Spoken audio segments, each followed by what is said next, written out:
We'll give it like 2 more minutes and then we'll start.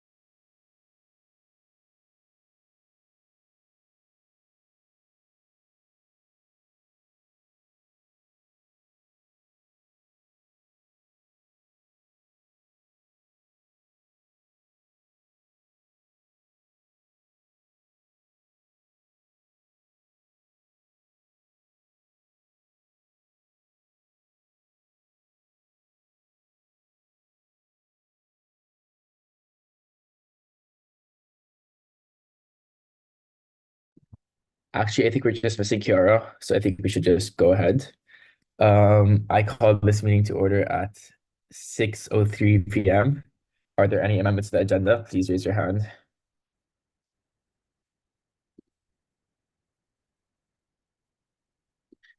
Nico. Hello. Can we strike USA/BOD allocations? Perfect. Javier. Yeah, can we also strike on bag and growth allocations? Perfect. Christopher Espino. Hello, maybe we scratch ASRF and then travel mini grant allocations, please. Yep. Josh. Can I please strike Camilla Carson from appointments and add Ipshita Hoke to appointments? Yes. Alicia. Can you please strike ARC allocations? Yep. Carried. Can I please strike SFS allocations? And Alexandra. Can I strike the Green Initiative Fund allocations? Yep. Lucy. Can I please strike contingency programming allocations? Yes. Also, please remember to lower your hands if you're done talking, just so it can be easier to guide. We need to motion to approve the agenda. Does anyone have a motion? I motion to approve the amendments to the agenda. Do we have any seconds? I'll second. Javier motions and Robbie seconds. All in favor, please raise your hand now.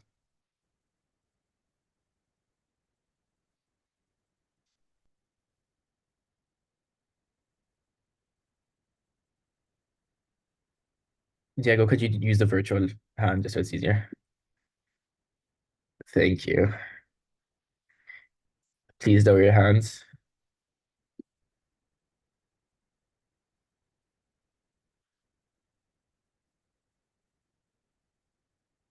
All against, please raise your hands. All abstaining, please raise your hands. With an 11-0 votes, that motion passes and the agenda is approved. We have minutes approved from June 4th. If someone could motion for that, please. Josh. I motion to approve the June 4th, 2024 minutes. Any seconds? Tamim. A second. Josh motions, Tamim seconds. All in favor, please raise your hand now.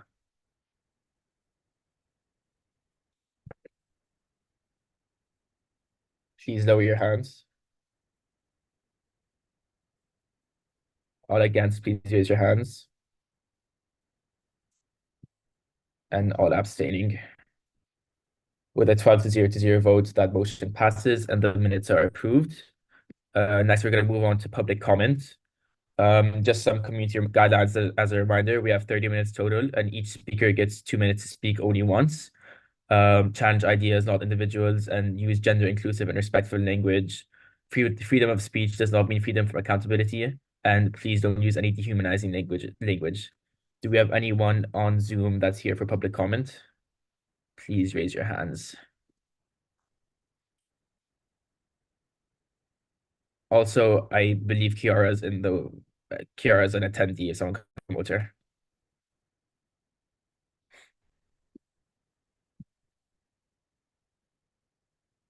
Okay, perfect. Seeing as there's no public comment, we're gonna end public comment at 6:08 p.m. and we're gonna move on to funding, starting with capital contingency. Lucy? Yeah, I'm gonna paste it in the chat as well.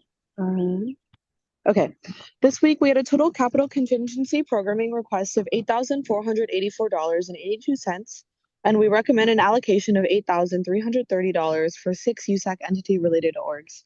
I also put this on the spring authorization sheet because I know there's no like summer one. But yeah, happy to answer any questions. Perfect. If there's no questions, could someone please motion to approve that?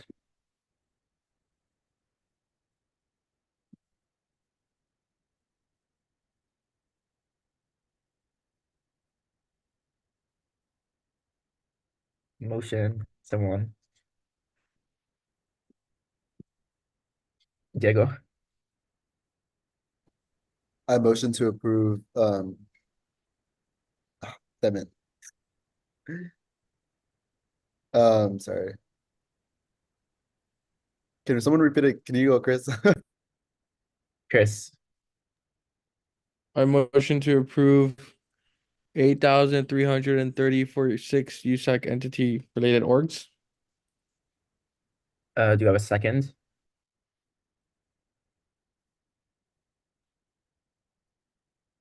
I Alicia? second.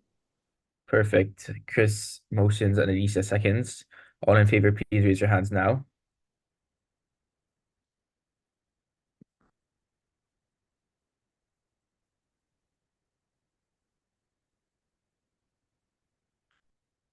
Please lower your hands.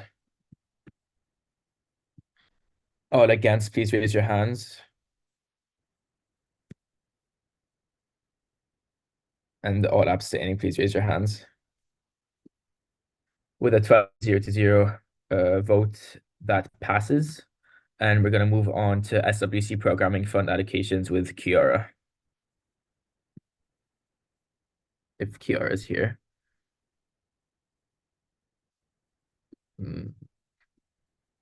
I think she's still in the participants. I promoted her. Let me.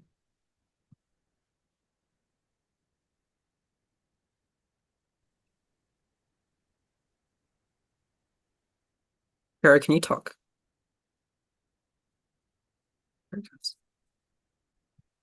Okay, she's here, I think now.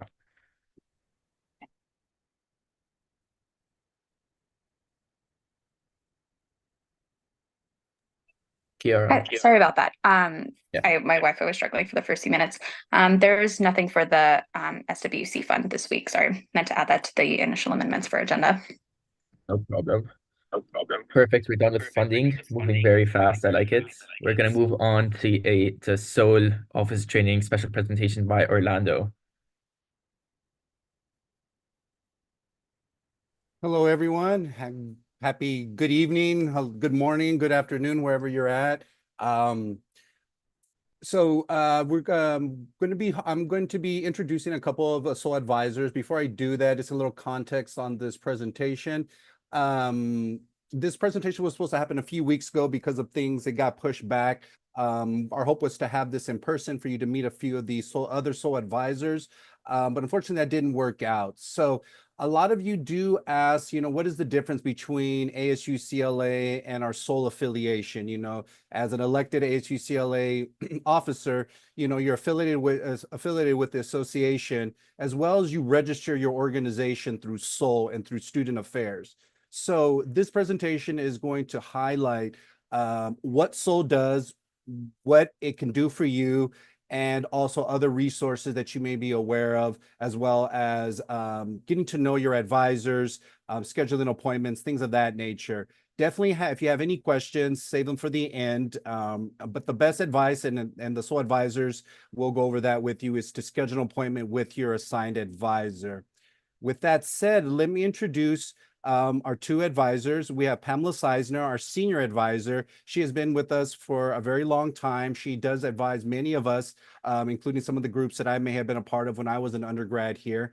And then we have our newest advisor, Aranza Guzman, who's also was a part of UCLA and a part of groups like Grupo Folklorico. So I will hand it over to them, and yeah, it's all yours. Cool. Hi, everyone. Thanks, Orlando, for the introduction. I'm gonna go. Oh, can I also have screen sharing permission? It says it's enabled or disabled.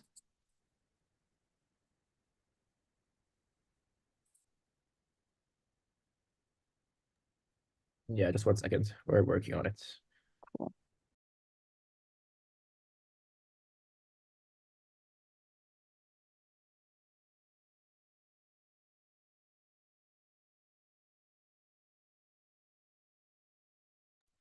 Should be good now. Are you able to? Yes, thank you. Okay, cool.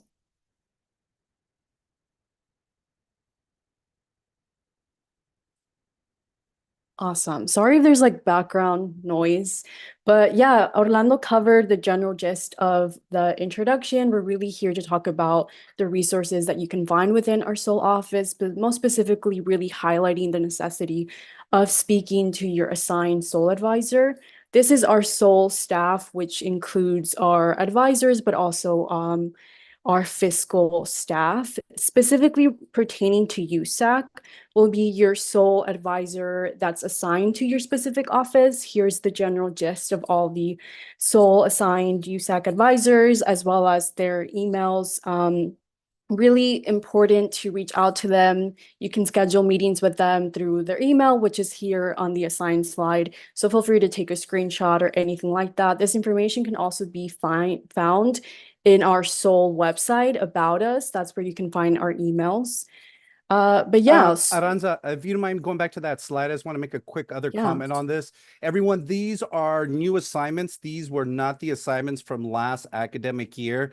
And I will be also, in addition to, if you want to screenshot them, feel free to, but I will also send the list in an email to you in a spreadsheet with contact information. I do want to make note that there is a co-advisement with Student Wellness Commissioner Pam Seisner and Anna Kapinpin. So just want to highlight that. But no, that's all I wanted to say, Aranza. Thank you. Cool. Thanks, Orlando. Okay, cool. And then SOL is an acronym for Student Organizations, Leadership, and Engagement, if anyone was not aware of that. But the first thing that we want to really highlight is, again, the necessity of speaking to your SOL advisor. They're a great point of communication to highlight the resources, not just within our SOL office, but also campus-wide, especially if you're putting on student events and you are in need of funding.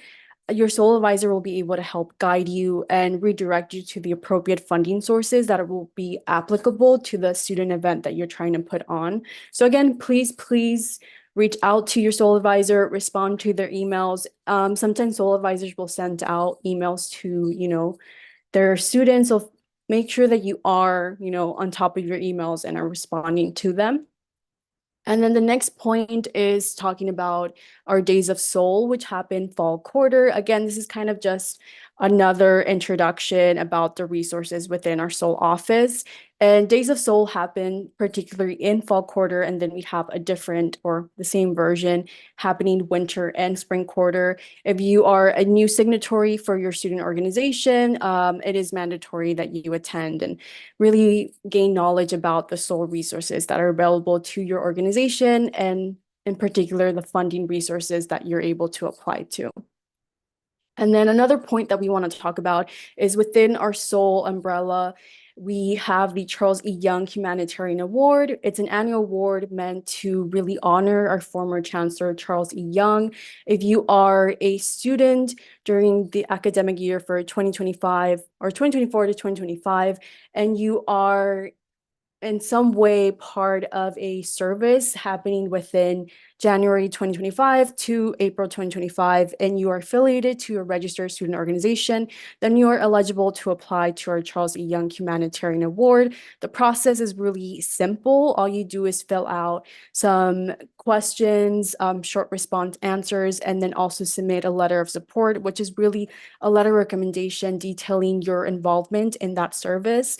Then our application review committee, which I help oversee, will review all the applications and then reach out, if you are part of our recipients. In total, for the Charles E. Young Humanitarian Award, there are 10 recipients. 7 of them receive $200 each, and then our top 3 receive $1,000 each, and that money goes back to continuing the service.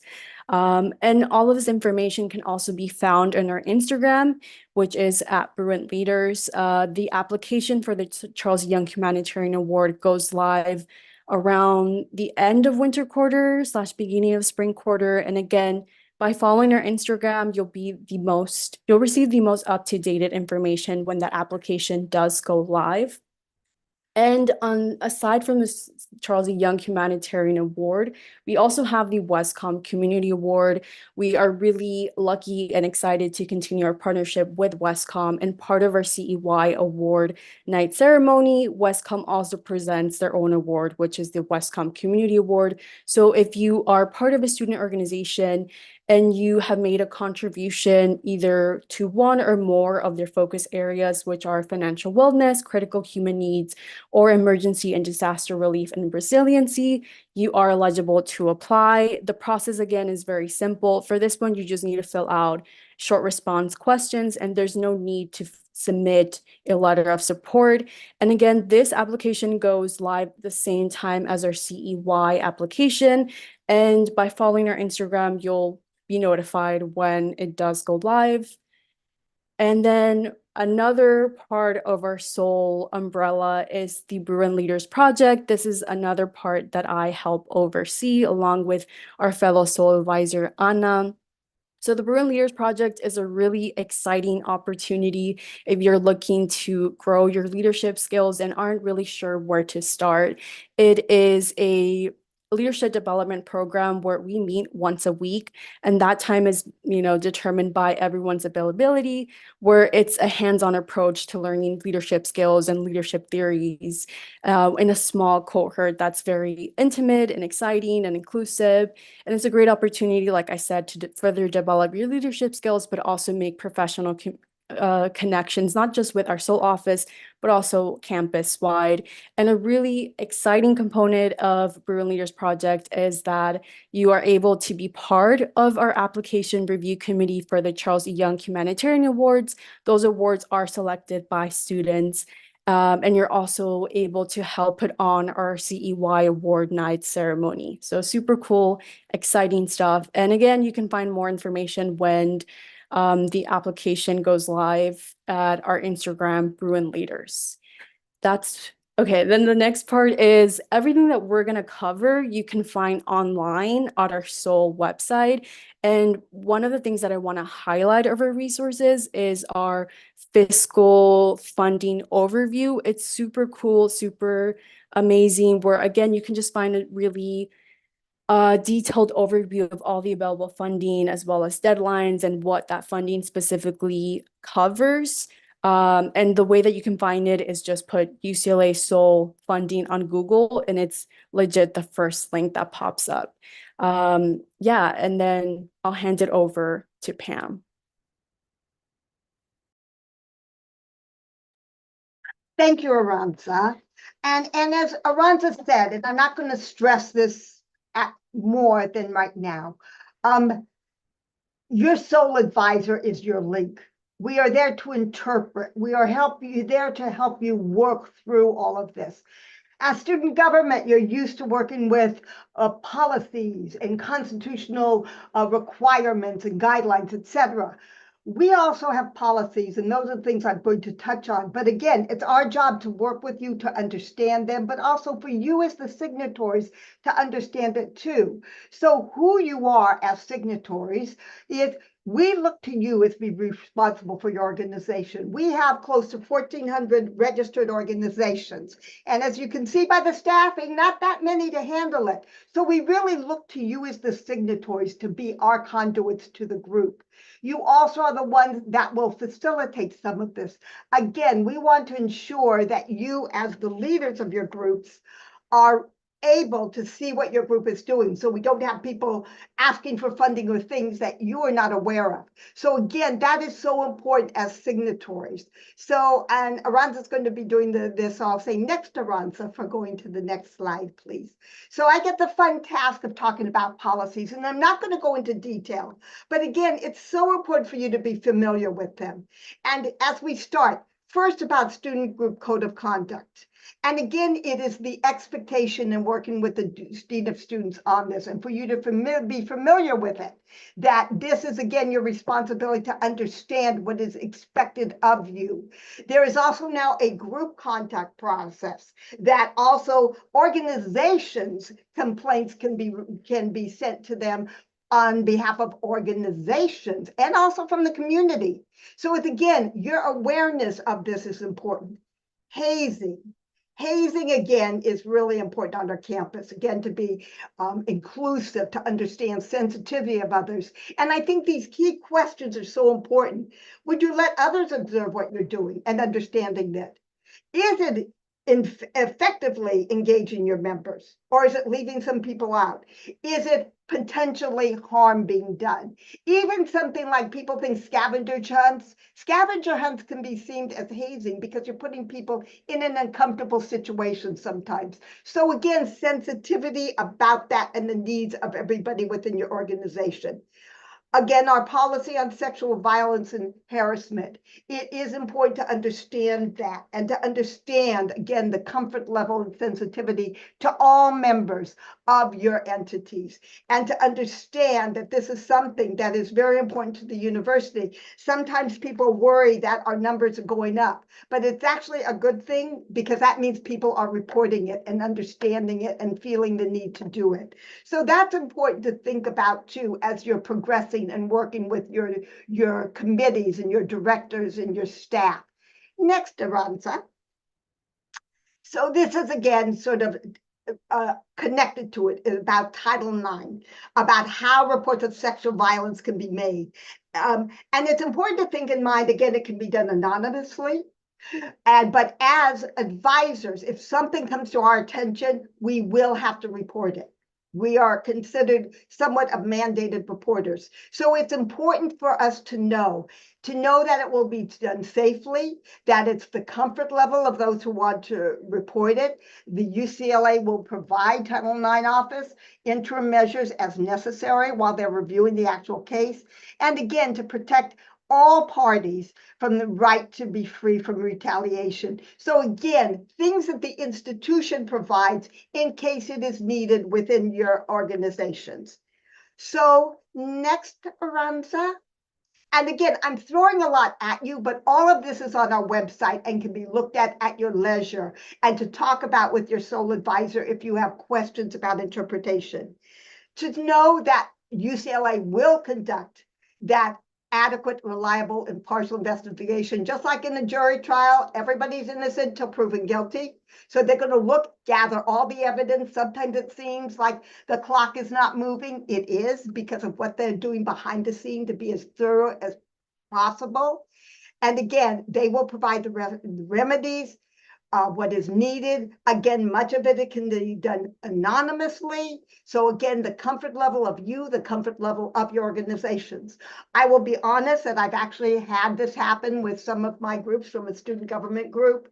And the way they proceeded it with sensitivity, with caring for all parties involved, I have to appreciate that because everybody felt heard no matter what the decision was. So just keep that in mind as something that's important to be aware of within your organization. Okay, next. So resources, again, all of this is on our website. So how you do Title IX. Care, again, when students need to talk to somebody and to get some support and some sensitivity for all members, and to have somebody, again, that is that they can talk to personally, that they feel confident about.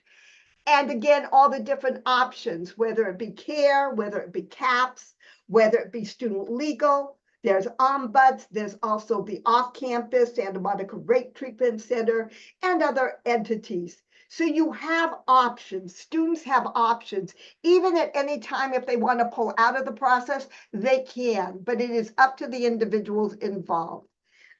Okay, I am next on this next one. I'm going to turn it over to, we can go to the next slide, Aranza, to my colleague and next door neighbor in our office, if you ever come, Orlando, because he actually works as the point person and so on this. So go ahead, Orlando. Thank you, Pam, and thank you so much, Aranza.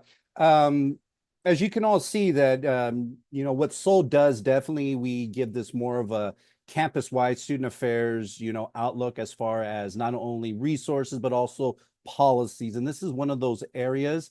You all fall into a special category. As a registered campus organization, there are limits to what an organization can use as far as images on campus, the use of the UCLA name. As a ASUCLA USAC office, you are eligible to actually use UCLA logos and trademarks. Before you decide to think about going that direction, you should always think about using your own logos and your own images. That's something that we really encourage you to do versus using the UCLA logos. Definitely talk to ASUCLA, your sole advisors. But as a USAC office, you do have some flexibility on using all of these trademarks. I know some of you belong to other organizations. Other organizations do not have this flexibility. Please do not conflate the two. So please, if you have any questions on this, talk to your sole advisor or myself, to be honest with you, just to kind of speed that process up and there's no speed bumps.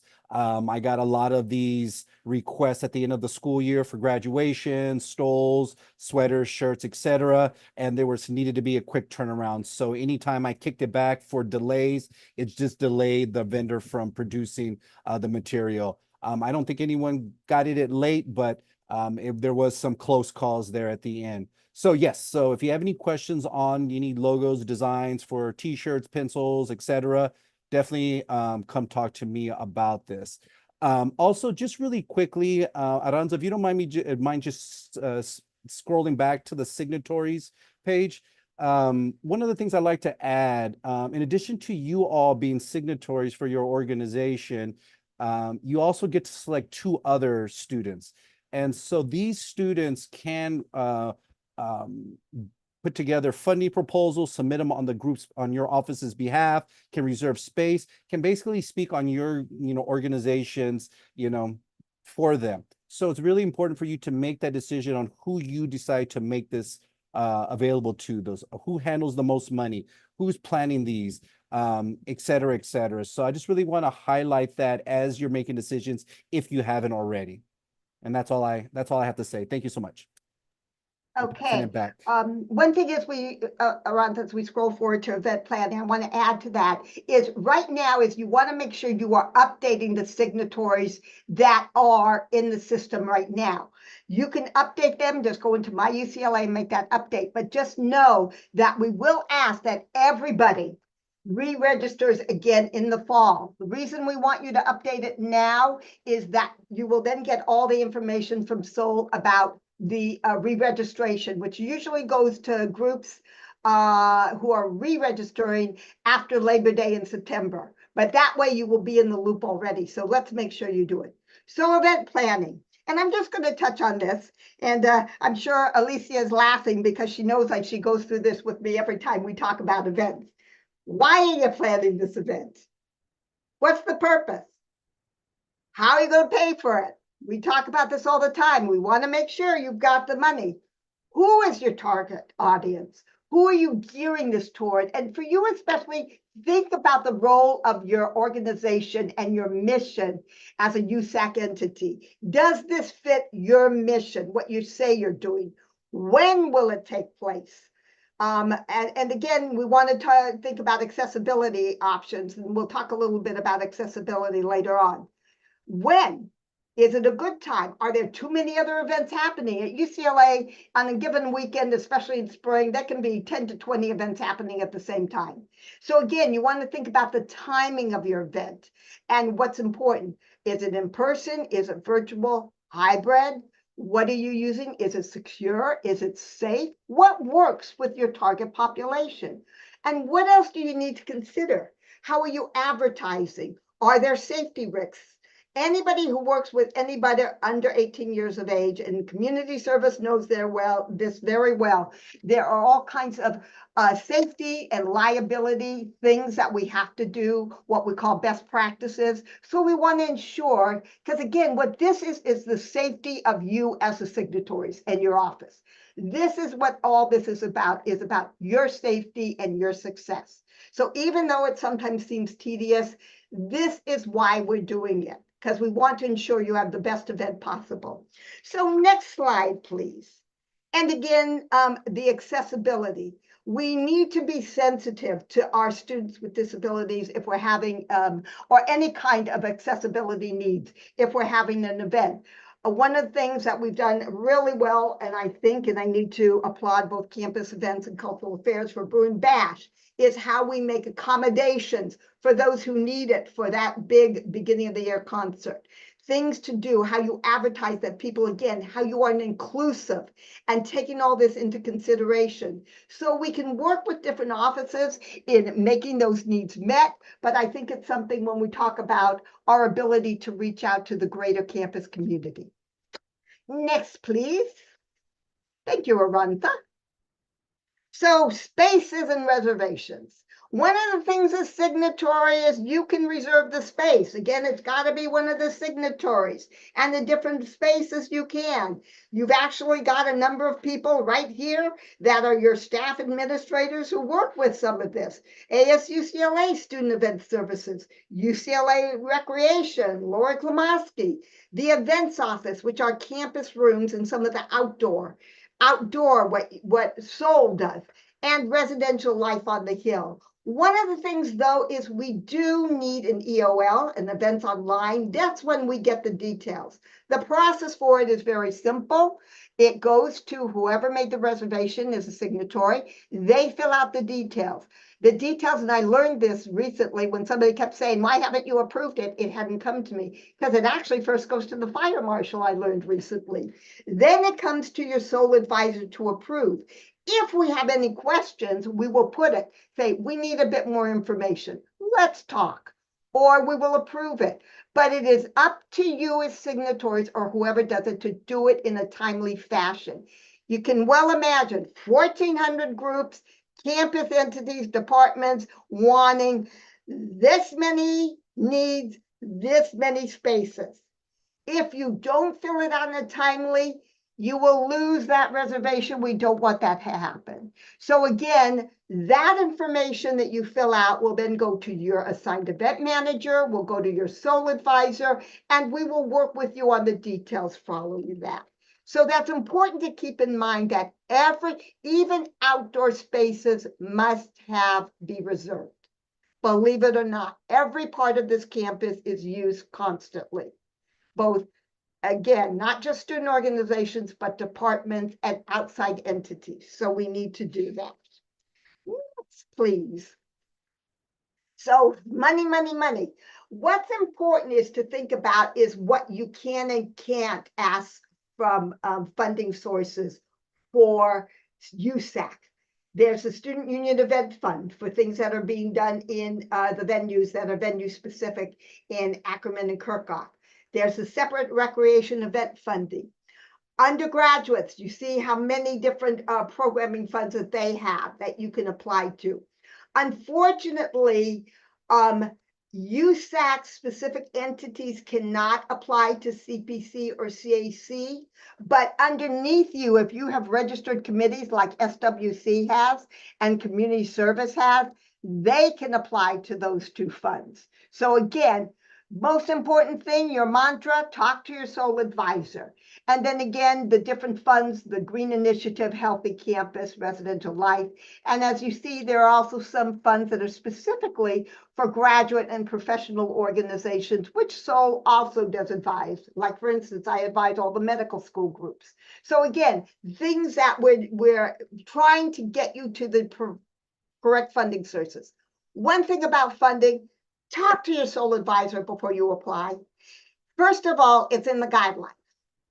Second thing, always read the guidelines before you go to the application. You get all kinds of tips in those guidelines. If you don't, you're filling out applications that take a lot of time and energy that may not be appropriate for your event.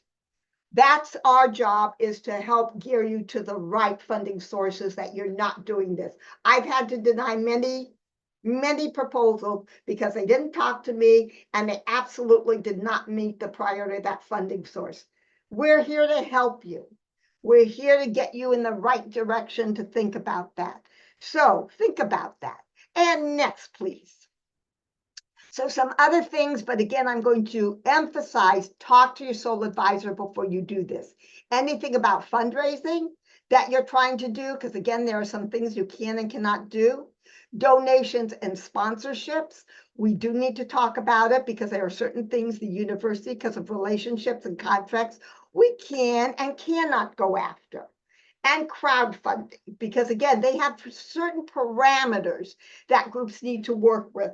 So again, your mantra, talk to your sole advisor, and we're going to help you with this and understand so you can move forward.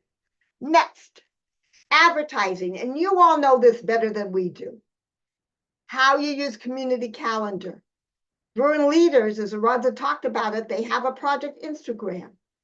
Social media, and again, you want to use it in a way that's going to be inclusive and outreach to everybody to be interested and attend your programs and your efforts. And how you collaborate with campus departments and organizations. There are ways that sometimes you can collaborate with other entities. And again, this is where your sole advisor is helpful, because we can say, did you know da-da-da could maybe do a presentation or a workshop or something. We can connect you and network you to those other entities. So again, we're a great resource when it comes to that. Next, please. We don't look at flyering. Some people still like it, some don't. Signboards, we have what you can do and where you can and cannot place them. It's on our SOL website. Many groups like the table tents and digital displays. Campus boards, we don't have any more generic campus boards anymore. That service, they've all been taken down. The kiosks where the newspapers are. But departments have their own process for posting things with departments. And sometimes they'll do it. So you want to check with the department office. What we don't want to do is post willy-nilly in bathrooms, on trees, in different places, on fences, because who needs to clean that up is our workers. And again, we want to be sensitive to all of the work we're already adding to our facilities people and our groundskeeper and all that. So next, things to think about as members of your committee if they need it.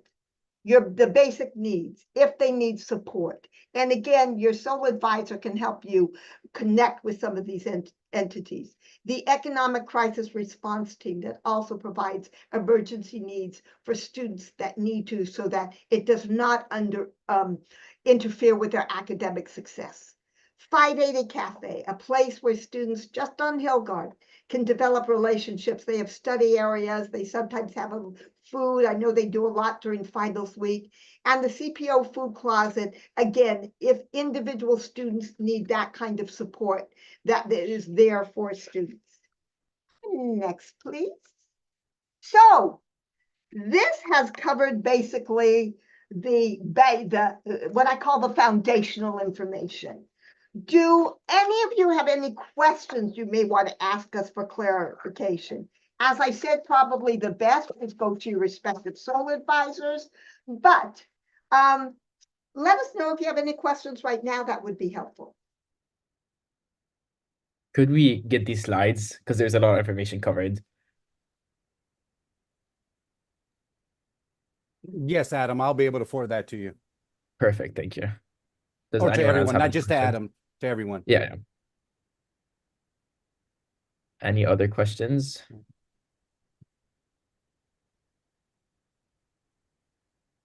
Well, if there are no Perfect. other questions, sorry, I just go want to ahead. say a couple things, Adam. This was a great overview. Thank you so much, Pam, and I almost called you Pamela, Pam and Aranza. I really appreciate you coming out and kind of giving an overview. As you all can see, we really do through Soul, outside of your resources you have with the ACCLA, we provide in holistic kind of this resources, both that we can advance your programming, your agenda, as well as provide resources internally to your organizations as well. There are a lot of things, a lot of moving parts on campus.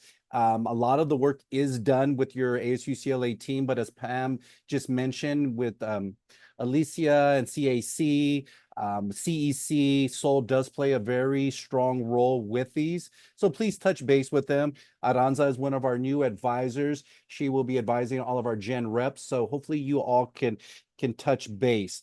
We do have 1,400 groups. We've been around a long time. We assist with general body meetings all the way to 10,000 plus graduations at the end of the school year. So we definitely can talk you through some of these ideas, but we're here to serve you and we look forward to working with you this upcoming year.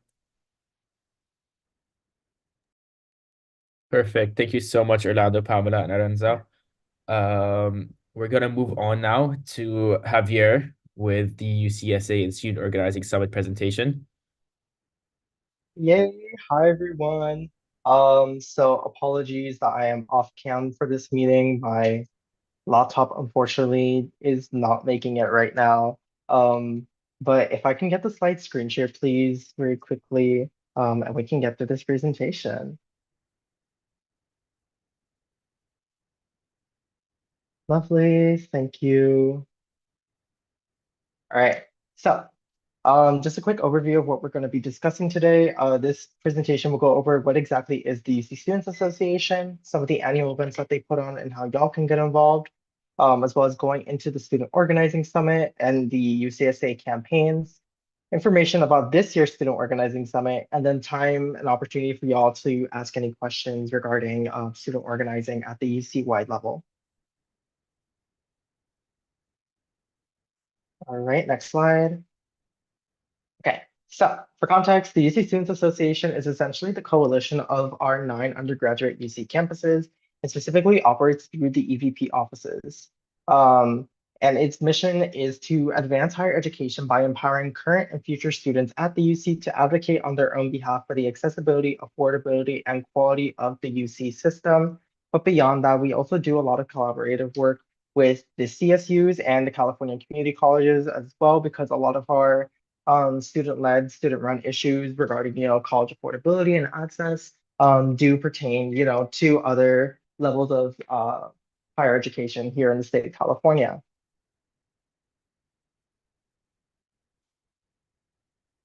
All right. And for those of you who are just curious, the UC Students Association has its roots in the 1960s as a response to the civil rights and anti-war movements, as well as Ronald Reagan putting in the first student fees at the UC. So if y'all are upset and pissed that we have to pay such high tuition rates and just overall high cost of attendance, blame Ronald Reagan. All of our problems go back to him. So we built this coalition, and as expected, as reflective of present day, administrators, the UC regions, and elected officials on all fronts were not happy with this new coalition and the uprising of student power at the UC and the CSUs and the California community colleges. Next slide. And now going into some of the annual events. Sorry if I'm going a little too fast, but essentially some of the annual events that we have through UCSA are the Student Organizing Summit, which typically happens in August. Students of Color Conference in January this past year. I had the opportunity to be the delegate lead for Students of Color Conference. We were able to triple our numbers from last year, bringing about 50 students, some of which are now council members here or are part of USAC offices. And was a really great way of sort of building that coalition amongst students of color that are typically not represented in advocacy spaces. Next up is the Student Lobby Conference in March, which is where we address the proposal for the California state budget and try to advocate for a lot of like student-led, student-initiated needs. So this past year, we focused a lot on Cal Grant equity. And last but not least, UC Hill Day, which typically happens around April or May, which is our one big trip to Washington, D.C., where we mobilize two more like federal level legislators. UCSA also does have a variety of identity-based lobby days. Specifically, right now, we have lobby days for Black students, Latina students, and transfer students. And these events are all made possible through an opt-in UCSA fee by every undergraduate at the UC because we serve over around like 230,000 plus undergraduates. So all those contributions really go far to make sure that these amazing events can happen. And I can personally attest that right through to now going 3 years into EBP, just how beneficial like these events are in terms of like expanding your eye to what advocacy and grassroots mobilization can look like with other students, but also just the power coalition building and really just being able to network with other students who are like-minded and as passionate as you are. Next slide. Okay, now the Student Organizing Summit is the first conference of the UCSA year, and it's focused on engaging students in statewide coalition building, and it gives the chance to undergraduates in attendance to vote for the UCSA's top campaign priorities for the next year. More information on that in the next slide. So these are just a quick overview of the 5 campaigns that UCSA focuses on: Acquire, Fund the UC, Racial Justice Now, Students Enacting Environmental Defense, and UC We Vote. And the next few slides we'll be going over quickly what exactly the goals entail and what some of the campaigns run on. Okay, firstly, Acquire. This focuses on the intersection of academic success and holistic wellness and access. So this encompasses a wide variety of things, just as healthcare encompasses a wide variety of needs for the individual. But this past year, we really focused on holistic wellness campaigns through investing in harm reduction for students in recovery from addiction, healthcare access beyond UC SHIP, because not everyone, opts in for UC SHIP, inclusive sexual health services, expanding mental health resources and access, as well as preventing gun-assisted suicides in students. So this is a pretty hefty, pretty lofty goal that we were able to really champion this past year. Next slide. Up next, we have Fund the UC, which works to ensure affordability of college education through eliminating all tuition and fees and maintaining financial aid for the rising cost of living for equitable education for all. The 2023 goal was, as I mentioned earlier, extending the Cal Grant eligibility past 4 years for vulnerable student populations, such as, but not limited to, students with disabilities, students with dependents, transfer students, reentry students, system impacted students, veterans, etc. Okay, now, can you go back? Thank you. Third is the Racial Justice Now campaign, which is a collective liberation campaign that focuses on our most marginalized, most racialized communities to prevent the erasure of their presence at the UC through concrete policy change and collective action, with the additional goal of abolishing the school to prison pipeline and supporting re-entry students. The goal this past year, and this is one that I hold very dear as the now former UCLA RJN coordinator, but is to establish a permanent endowment fund of the sum of $1 billion through the UC Office of the President for the support of Black student access, recruitment, and retention efforts, with a particular emphasis on student-initiated and student-led efforts.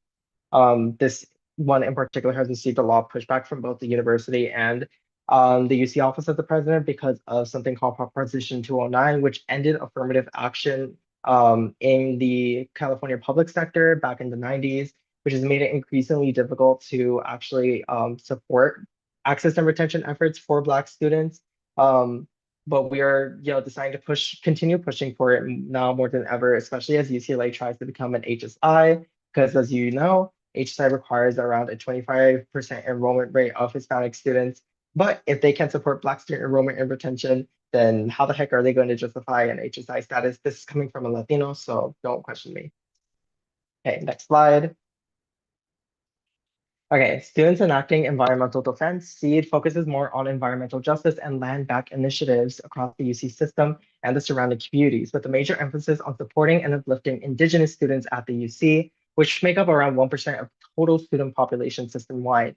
The 2033 goal was actually ratified to be building relationships with the original people of the land our UCs have been built on, creating groups that unite Indigenous students, Indigenous allies, and the original people of the land surrounding each respective campus, and creating native garden spaces to better support, the land that we occupy. So this is in an effort to move beyond just land acknowledgements and recognitions, and to also, uplift some of our most system impacted students.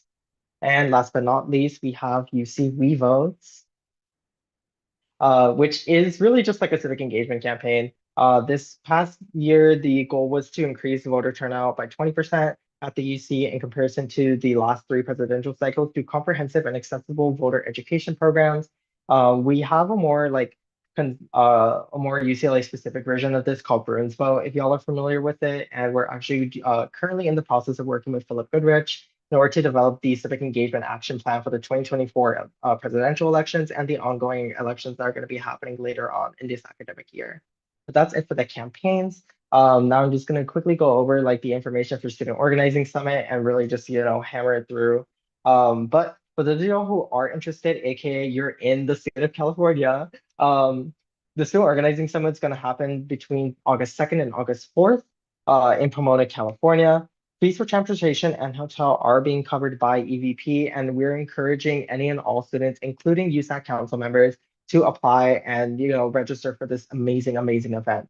For those who are living specifically in the Westwood area or at least close by and would like to leave with the UCLA delegation, we're going to be commuting from Westwood the day of, hopefully through means of like rental vans or rental cars. But students elsewhere, either up in the Bay in NorCal or Southern SoCal like San Diego, will be assisted in trying to find people who are also attending from those areas. Or there is the potential for y'all to be able to mobilize with other campuses because we have we have partnerships throughout the state of California with the other UCs, and we really want to make sure that distance and geographical placement isn't a point of isn't an access issue for folks. Sorry, I blanked out on the words.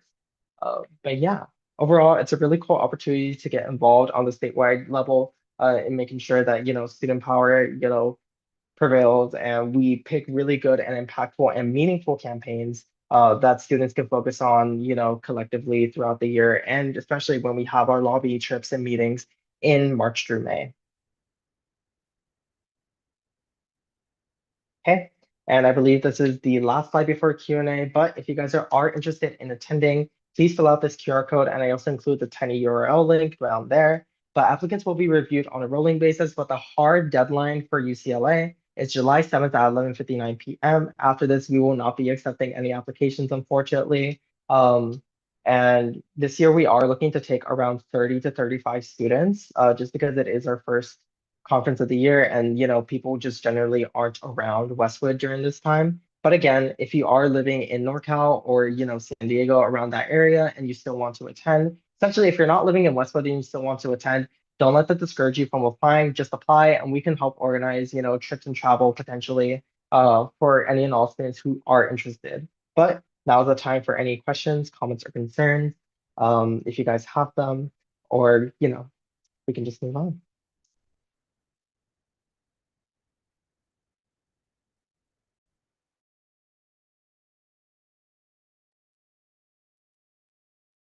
Mona? Thank you so much for the presentation. It was so amazing. Really enjoyed it. I did have like one really quick question about this upcoming thing in August. Is it open to incoming transfers as well, or is it just continuing students? It should be open to incoming transfers. I think in the past we haven't really had incoming students attend because it's not really as advertised as our other conferences because it happens during the summer. But if other transfers are interested in applying and they do live close by, we want to encourage them to apply.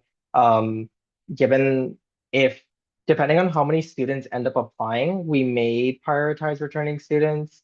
But it all depends on just who has a drive and like who answers the best on the application in terms of like what they want to take away from this conference, if that makes sense. But we do want to encourage any and all students to apply, including incoming students.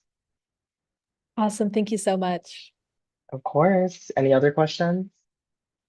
Kiara. Yeah, thank you so much. I really enjoyed learning more about the goals and initiatives within it, and also the summit you talked about. I was curious, I enjoyed learning about the campaign goals you were talking about with like harm reduction, for addiction and also increasing healthcare access. And I was curious if you could talk a little bit more about the specifics within that, or what were the concrete steps or goals within from that initiative, from those initiatives? Yeah, of course. Can we go back to the slide with acquire on it? Okay. So, yeah, thank you so much, Kiara. I knew you would be very interested in that. But specifically, based on my knowledge of it, and also working very closely with the Acquire coordinator at UCLA this past year, some of the holistic wellness campaigns that we sort of invested in, harm reduction. So that involved working on securing full-time staffage, for the collegiate recovery program. For those of y'all who don't know, this program is hosted in the Bruin Resource Center, and it is meant to support students in recovery from addiction. However, at the moment, as with many, holistic health and wellness services and mental health services, there isn't adequate staffing or funding to support, this very impacted student population. So that has been the work that we have been trying to secure for the past year or so. Unfortunately, funding is a really big aspect of it, but we have been trying to make an effort, especially at the UC Regents meetings, to have at least one or two individuals who are interested in discussing with the regions through public comment on the need to support collegiate recovery programs, not just at UCLA, but across the UC. Healthcare access beyond UC SHIP. I'm not too familiar on efforts regarding this at this moment because the other aspects of the campaign goal were like really just more emphasized here on this campus. So I'll move on from that one. In terms of inclusive sexual health services, I know especially the main focus this past year and the year prior has been on securing rape test kits here at UCLA's campus. For those of you all who don't know, the nearest rape testing center is in Santa Monica, which is around like in between like a 5 to 10 mile drive from UCLA's campus. And for students who have been impacted by assault and are survivors, that isn't really as feasible of an access point. So we are trying to secure those kits at UCLA's campus through the Ash Center. But other campuses have it so much worse. Other campuses have to go as far as as little as 20 miles to as large as 60 plus miles in order to even just get tested. And it's a very short and fragile window and a very re-traumatizing experience. So that's been something that we have been focusing on, but also I've been in collaboration with the external vice president now of UC Irvine and trying to get health service vending machines every single campus because certain campuses, like I believe UC Santa Cruz and UC Merced, don't have those. For those of y'all who are wondering, those are the ones that dispense, COVID resources as well as the sexual health resources that you see in Ackerman for free for students using their Bruin card, student ID. In terms of expanding mental health resources, this has been more of an on-the-ground effort. I'm sure Kiara, you could speak a little bit more to this, but I know especially EVP has been focusing on trying to get LA County to provide a little bit more support for these programs, especially to support, Black Indigenous students of color in face of the recent events on campus regarding police brutality and administrative repression. Let's see. And the last one, preventing gun-assisted suicide. I unfortunately do not have much information on that because that wasn't something that I really focused on. But I'm sure I can get information on that and probably bring it back to you if you're still interested and curious. But those are the current efforts and their developments as they are right now. And we are looking to still continue these efforts, throughout this coming year. But one thing about these campaigns at the UCSA level is that they do change year by year. So we are going to have a different campaign this year, but if students are interested in continuing some of these efforts, they can pitch it during the campus breakout sessions, and then we can have everyone vote on them as well. So it is very much possible to continue goals from the previous year. So yeah. Thank you. That was really thorough. I appreciate that. I might follow up with you about some of those later, but yeah, that sounds great. Thank you. Yeah, of course.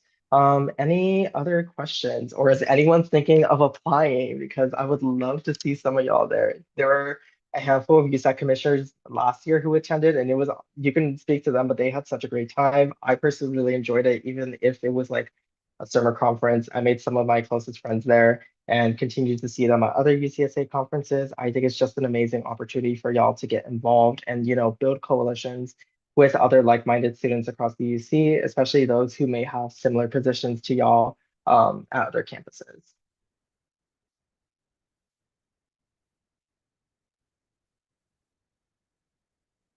I think that's it, but thank you so much, Javier.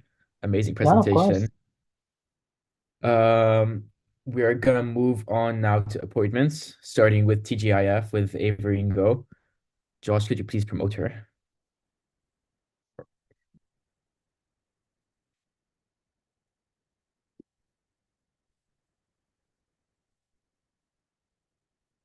Just a reminder, for appointments, we start with a 1-minute introduction by the candidate, followed by up to 15-minute question and answer period, then a 1-minute closing statement by the candidate, on to our recommendations, council deliberations, and then we vote. So Avery, whenever you're ready, please proceed with your opening statements. Thank you. Thank you guys so much for listening. It was great hearing you guys speak earlier. My name is Avery No. I'm a political science major, environmental systems minor, and most of my time here at UCLA has been dedicated to exploring two topics, business and sustainability. And what I'm really interested in lies at kind of their intersection, where I believe that, achieving sustainability goals is critically depends on effectively leveraging and aligning corporate strategies. However, I think it's working in business and doing research in corporate sustainability where I've seen firsthand how little companies take seriously social and environmental sustainability and responsibility. And it's a reason why I'm applying to TGIF. Sustainability is a topic that touches every corner on campus, and I see TGIF as this kind of hub of information and knowledge about sustainability. Last year, I had the opportunity to be vice chair, and it was one of the best decisions that I've made at UCLA, being able to help guide and lead student organizations to improve their sustainability efforts. Perfect. Thank you so much. We're going to move on to a 15-minute question and answer period. I'd like to begin with a question. I was wondering how your experience last year as vice chair of TGIF would translate over to this year, or if there's any ideas you have that you'd want to use from last year to improve on TGIF this year. Yeah, that's a great question. So to start off with, something that I was really passionate about last year, and I definitely want to continue this year, is expanding the transparency efforts of TGIF. So actually, one question I got last year when I was being appointed was in regards to this Daily Bruin article about TGIF. And I think it's really important to acknowledge where the committee has faltered in the past in order to better improve it in the future. And one of those things was on accountability. And so as a result, I led the initiative last year to create several transparency goals. And that entails having a series of project highlights posted on the social media, actually showing where is the funding going, how are student organizations using it, and then also releasing quarterly transparency reports that again shows directly where that money is going, and also how many applications are we getting, the details regarding, which ones are we, working with and improving towards, and which ones we're completely rejecting. And all that information and data is on the TGIF Instagram, and that's something that accountability I take really seriously. And it also, I think, really ties in to understanding how we can improve by seeing trends in the data and the way that, where our funding is going, we can better target spaces on campus that aren't as well funded by TGIF. So I kind of want to take that element of what I said right there into the direction for next year, where since now we have all this data, we can understand, okay, so maybe in terms of cultural clubs, we're not doing enough to promote outreach there. And so next year, I really want to take the time to expand TGIF's community outreach and community engagement. Thank you so much. Do any other council members have any questions?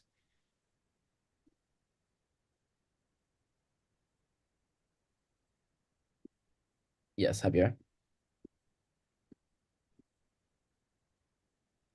Sorry, y'all, I'm struggling. I'm not on my laptop right now, but I had a question sort of in the same vein or similar vein as Adam, more specifically on how you intend as chair of TGIF to expand the services and outreach done to specifically Indigenous student communities as well.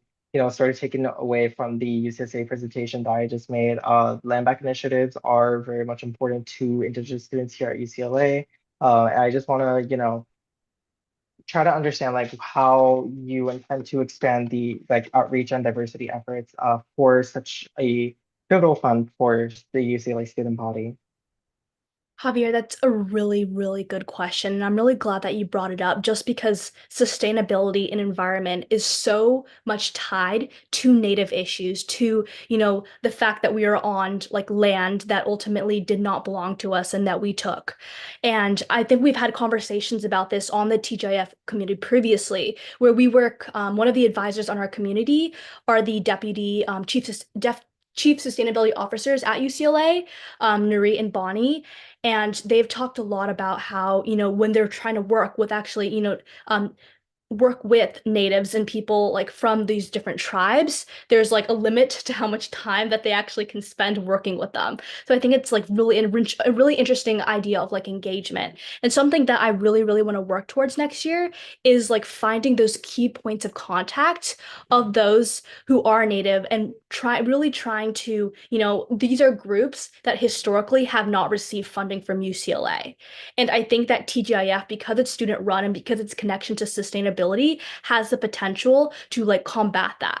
And so it's something that I think should be handled like very intentionally and very like deliberately. And of course, really working to find those points of contacts, I think is the most important thing like moving forward. But it's definitely something that like is high on my list of priorities for next year. Thank you so much. Do we have any other questions from council members? Karen, go ahead. Hi, I just want to say it's great to see you, Avery.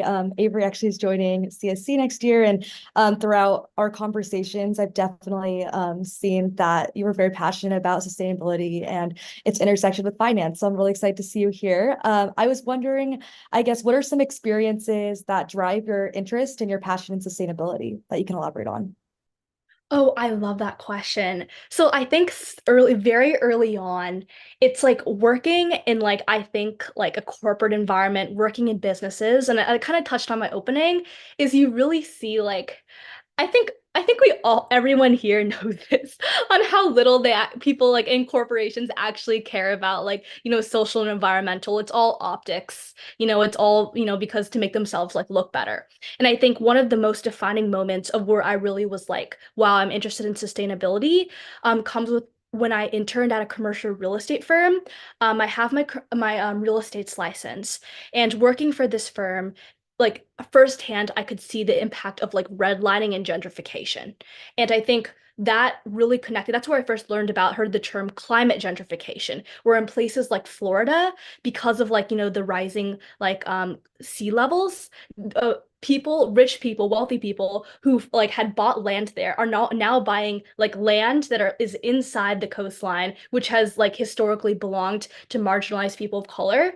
So it's just like really interesting to kind of see how the finance market kind of is leading to these new issues of, of racism, of discrimination. And so I think that's why like environmental justice is actually kind of what got me first thinking about sustainability.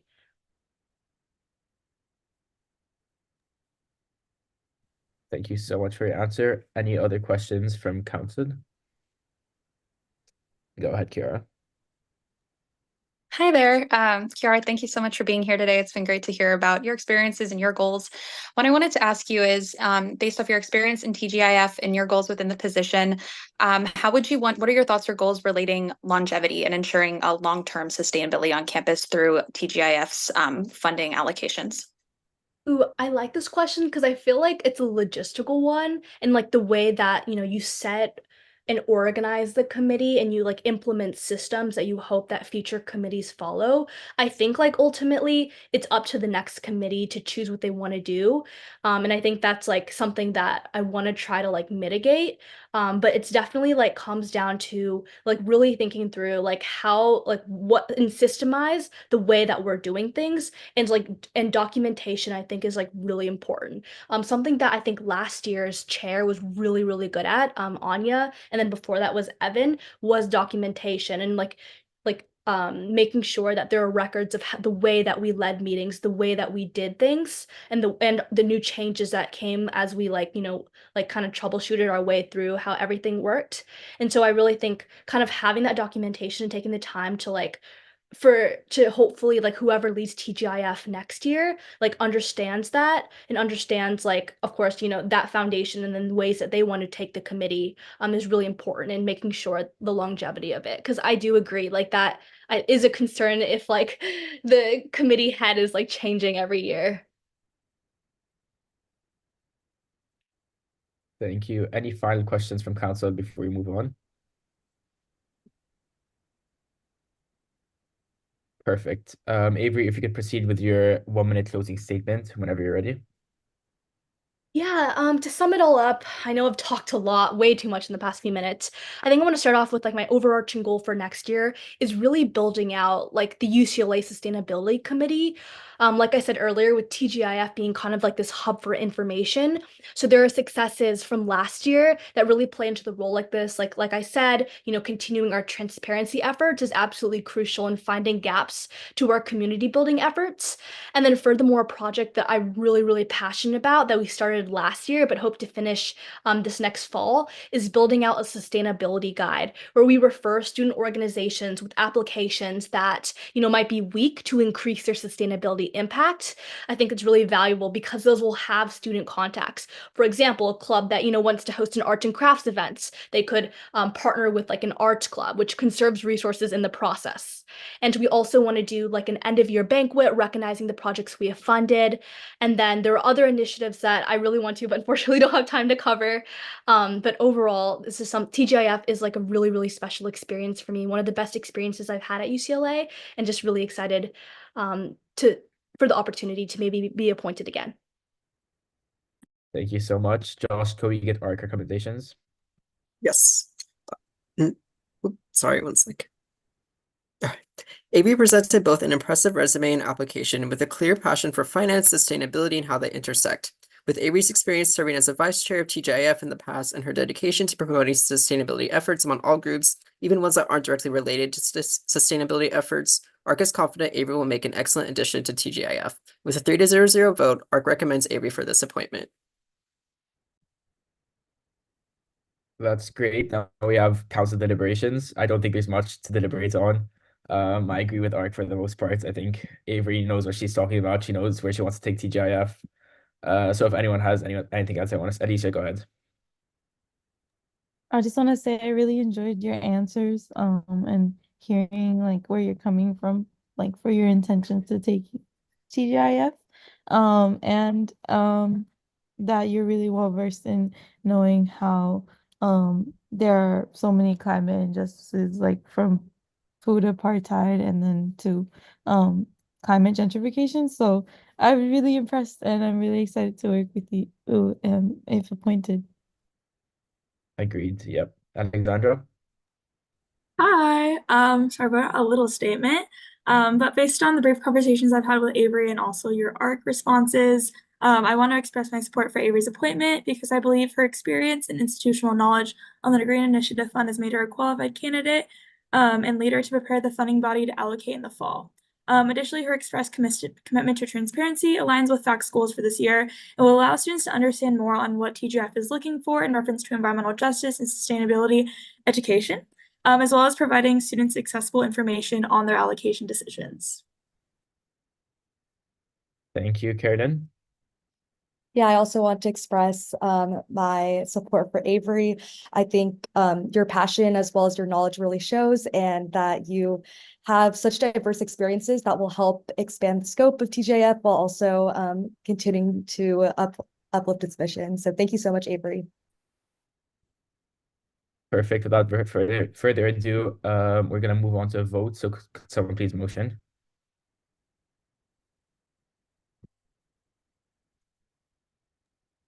I motion to approve Avery as the, am I saying this right? Please let me know if I'm not. I motion to approve Avery as the chair of the Green Initiative Fund. I second. Yeah.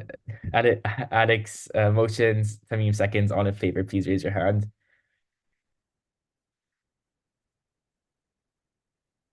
Thank you. Please lower your hands. All against, please raise your hands. All abstaining. With a 13-0 vote, that motion passes and Avery is appointed. Thank you so much.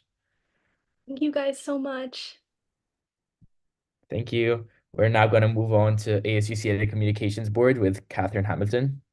Josh, could you please promote?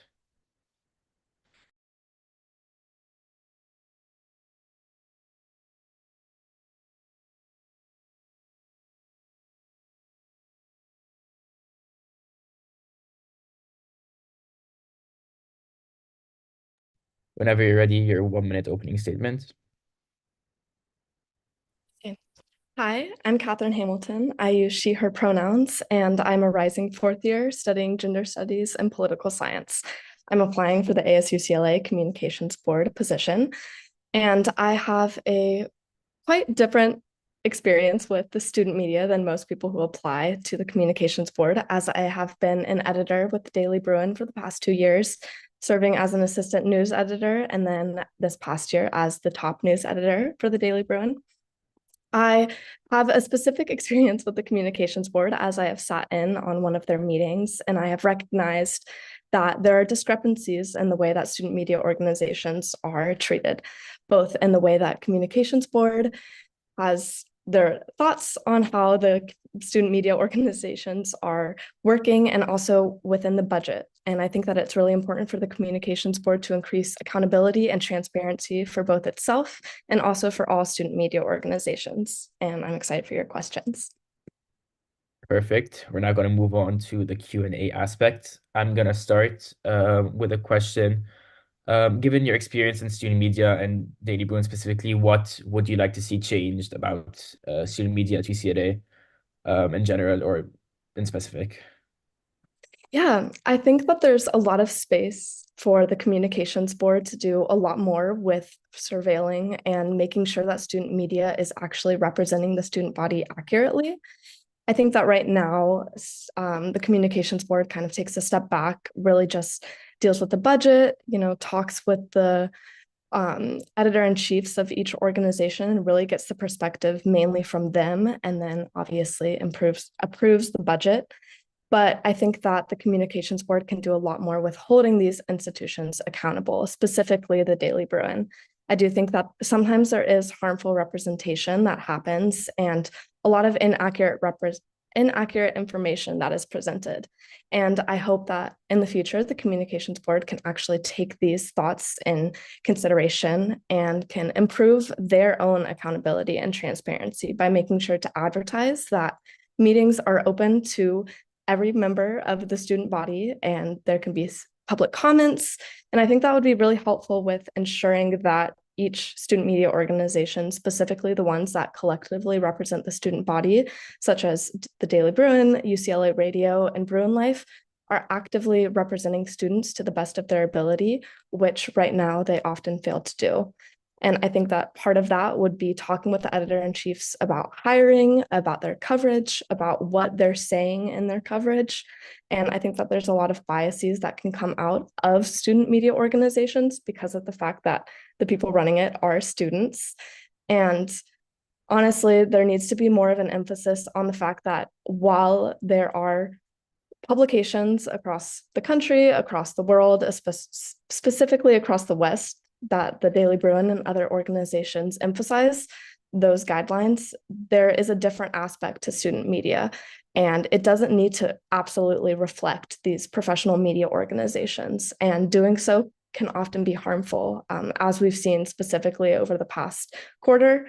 And I think that the Communications Board needs to do a lot better of a job of making sure that these students are actively fulfilling their roles as the voices of the community, whoever they're representing.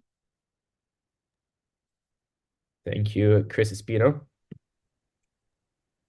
Good evening, Catherine. My question for you is, describe a situation where you face significant opposition or conflict within a team while working on a project. How did you handle it, and what was the outcome?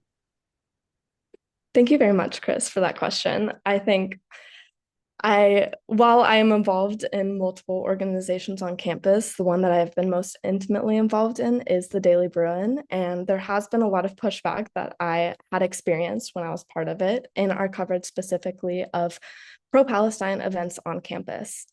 And how I dealt with that was a little difficult because I would express my opinions, but ultimately I was not the final say in our coverage because all of it, especially sensitive coverage, goes through the upper management. But how I dealt with that was that I expressed my opinions. I tried to express them respectively, and sometimes I respect or express them very strongly, which did not always result in the decision that I wanted. But I think that the most important part of what I learned from those experiences is that it is important to speak up, regardless of whether or not that which you are speaking up for becomes fruition. And I hope that on the communications board, there will be slightly more respect for differing views than there was in the organization that I was previously a part of. And I think that really just the main part is making sure that you're listening to everyone, respecting their opinions, but also respecting the facts of the situation. And the facts are what's most important, especially within student media. And right now, that is sometimes being ignored, both because there's sometimes a disconnect between student organizations because of the Daily Bruin, in my experience, long history of oppressing, repressing, and misrepresenting certain groups on campus. Thank you. Any other questions?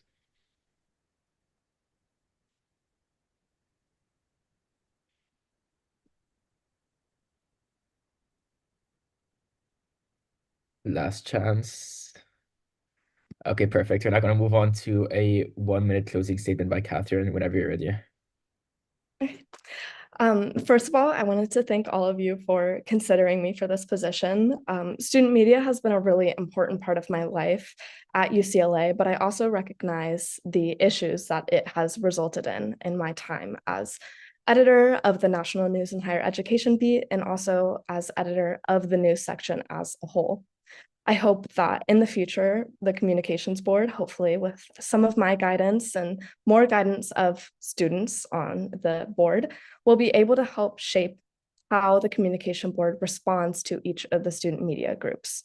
I think it's really important for each of them to focus on non-traditional students. And I had really focused on that during my time in the Daily Bruin, both through my time as a news editor and my time applying for a different position. I really hope that transfer students, system impacted students, students who have students who have children are really respected within the Daily Bruin and other student or media organizations. And I hope to be able to help make this change. Thank you. Thank you. Josh, can we get our recommendations? Yes. Catherine presented an exemplary interview with ARC, receiving a 2-0 to 1 vote. With her experience as an editor in the Daily Bruin, she has direct experience working with the communications board and seeing their impact on student media groups. With Catherine's emphasis on increasing accountability efforts and transparency efforts among the communications board and ensuring that the communications board and all publications accurately represent the interests of students, ARC is confident that Catherine will make an excellent addition to the ASUCLA communications board. Thank you. We're now going to move on to council deliberations. I'm going to start by saying I know Catherine personally, which is why I'm going to be abstaining from the vote, but I highly, highly recommend her for the position, and I'm sure she'll do great. Are there any other deliberations before we move on? Mana?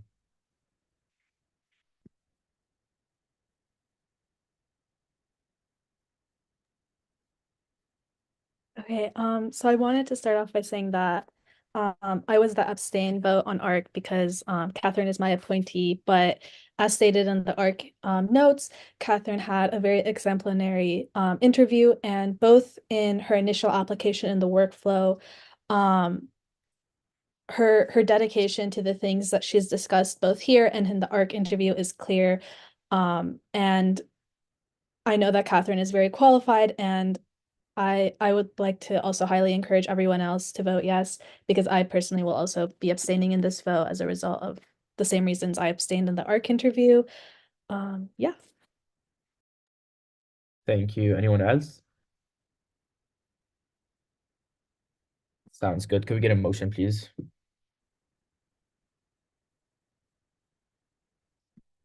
I'm gonna go ahead. And please indicate that it's a 1-year appointment. Okay. I motion to add Catherine Hamilton to the ASCLA Communications Board with a 1-year appointment. Any seconds? I second. Mona motions, Kiara seconds. All in favor, please raise your hand now.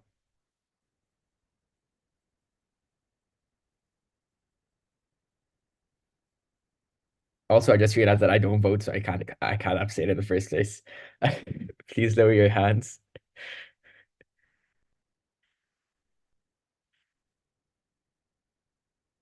All against, please raise your hand.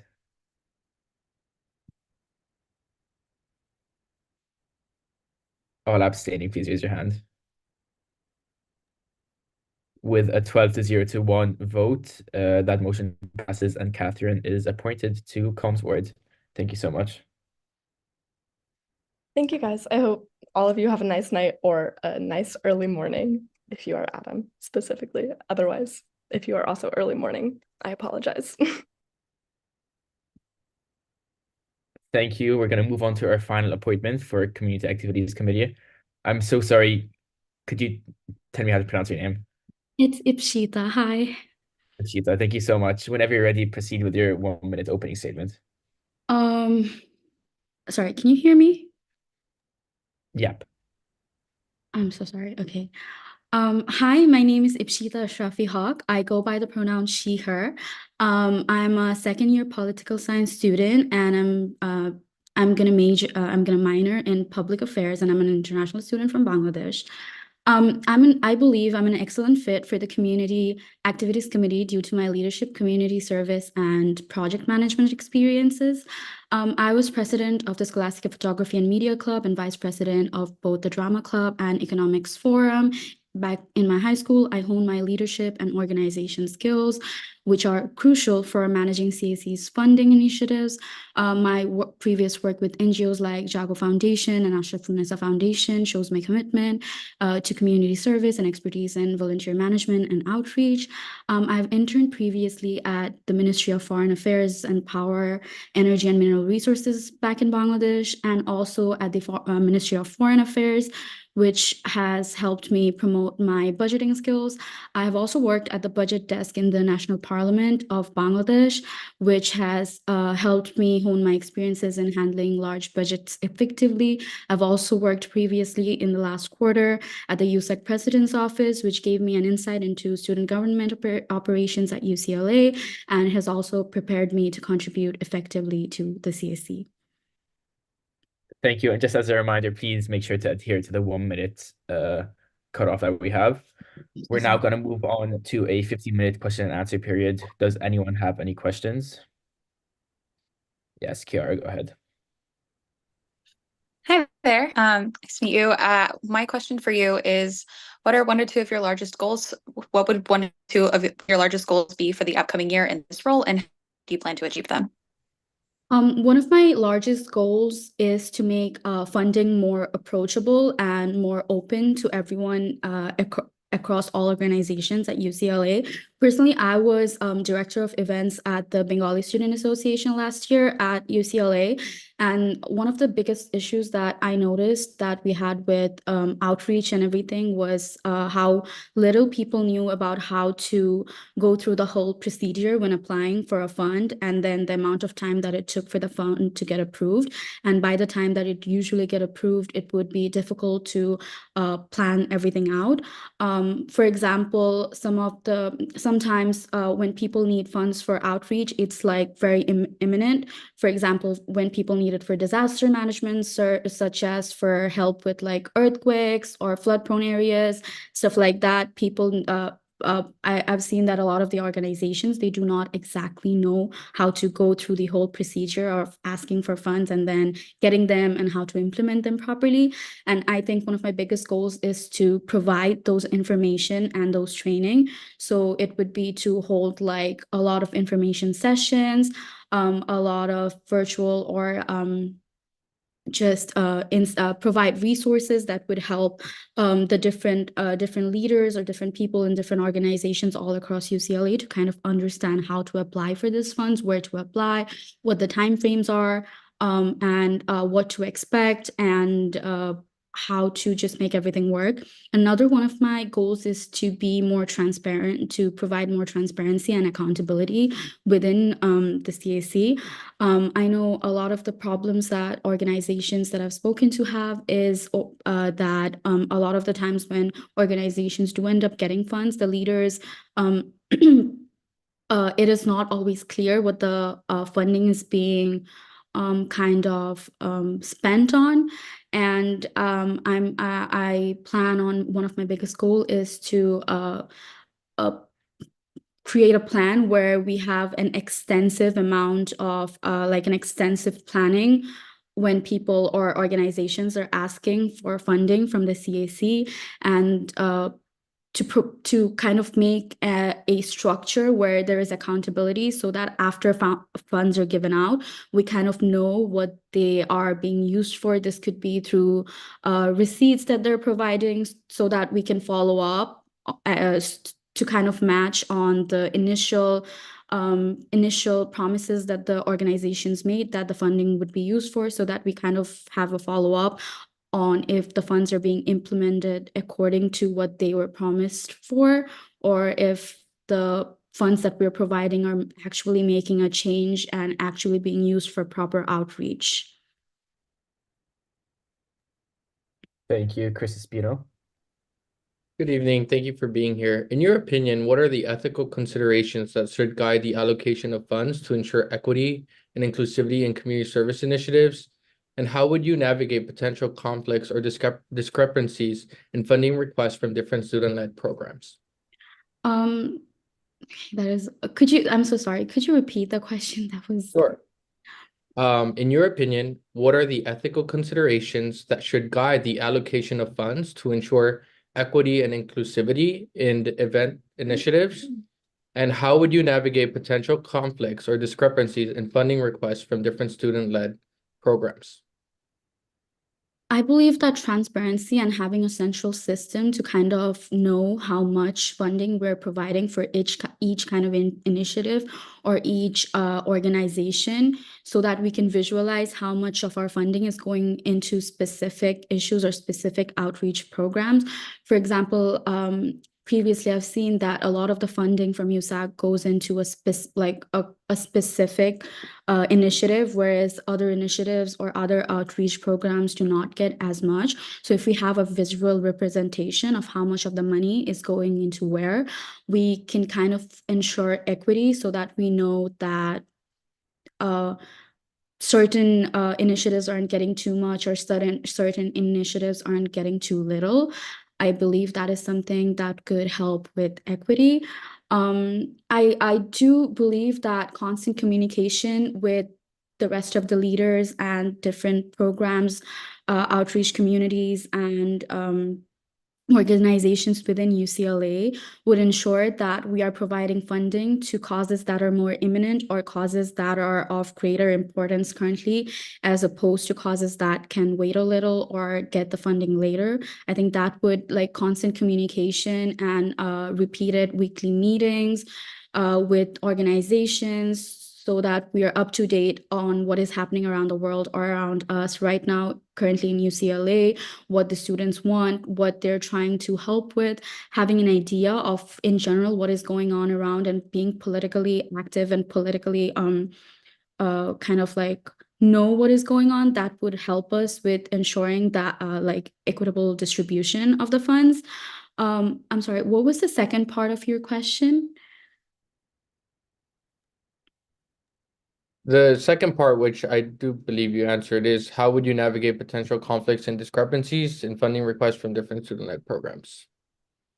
Yeah, adding on to what I've said before, I think communication and kind of sitting together with all the leaders, kind of knowing what is happening around us, and just taking into account everyone's views and kind of coming into a compromise when necessary, or not compromising when you can generally visually see that some organizations or some causes are more imminent and need more funding right now, and opposed to others. We can kind of make a decision based on the scenarios, since when it comes to funding and outreach, it really depends on the political situation and the situation around us. So I don't think there is a specific route that we can take. I think it is something that we need to decide on a case by case basis. So I feel like we can, when there is a conflict, we can review it considering everything that is going on, or in consideration with the situation with the rest of the leaders. Thank you. Any other questions?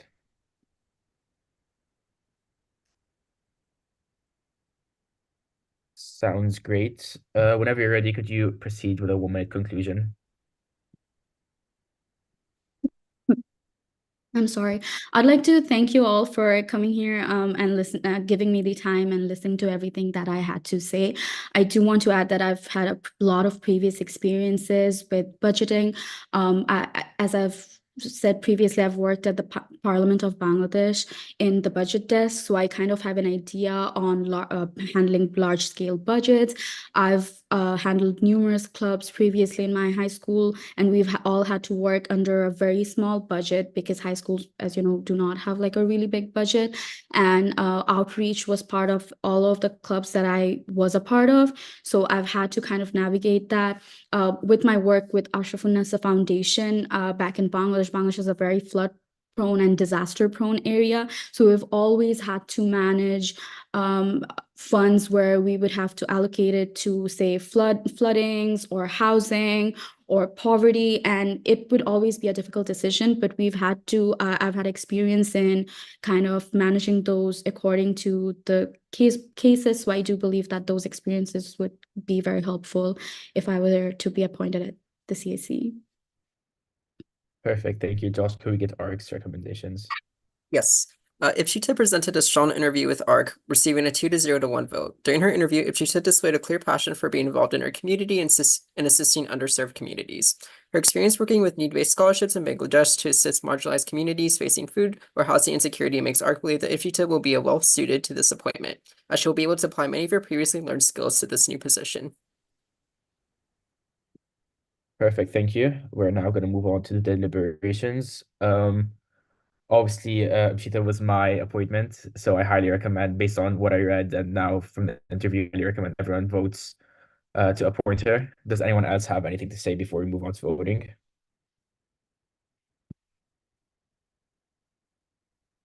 Perfect. Could we please get a motion? Tamim, go ahead. I motion to appoint Ipshita Ashrafi as the chair of Community Activity Committee, which is a position for 1 year. Do we have any seconds? I second. Oh, Tamim motions, Kiara seconds. All in favor, please raise your hand.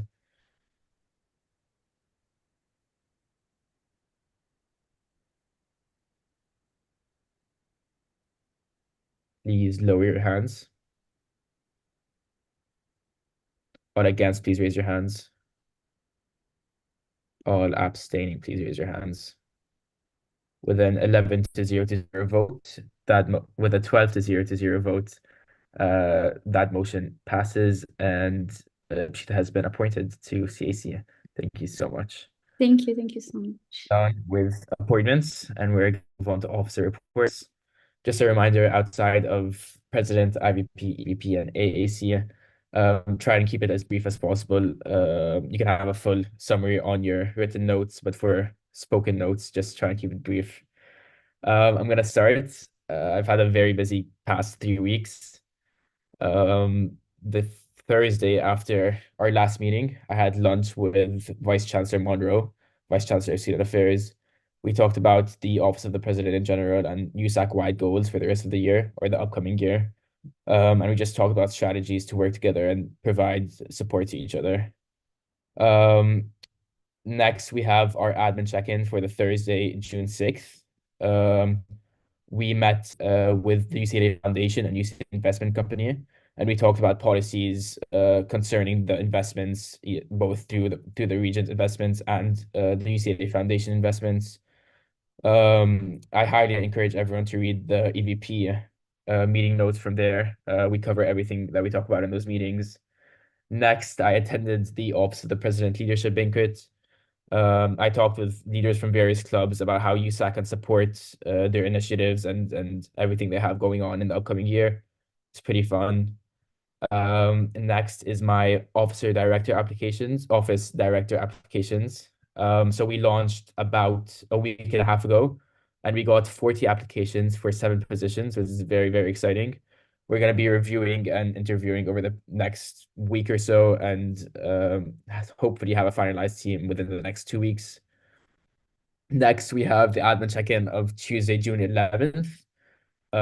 Here we addressed police actions and protocols during the recent events. This was the day after the third encampment.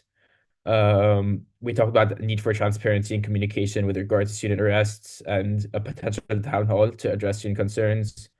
And lastly, we talked about the Academic Senate's response to final exam policies. Thank you so much, Javier. Next was the meeting with Michael Beck. Obviously, all of you were attended, so thank you so much for being there.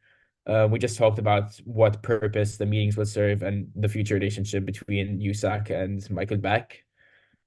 Next, actually, a couple hours ago at 12 a.m., I met with the Campus Safety Oversight Committee.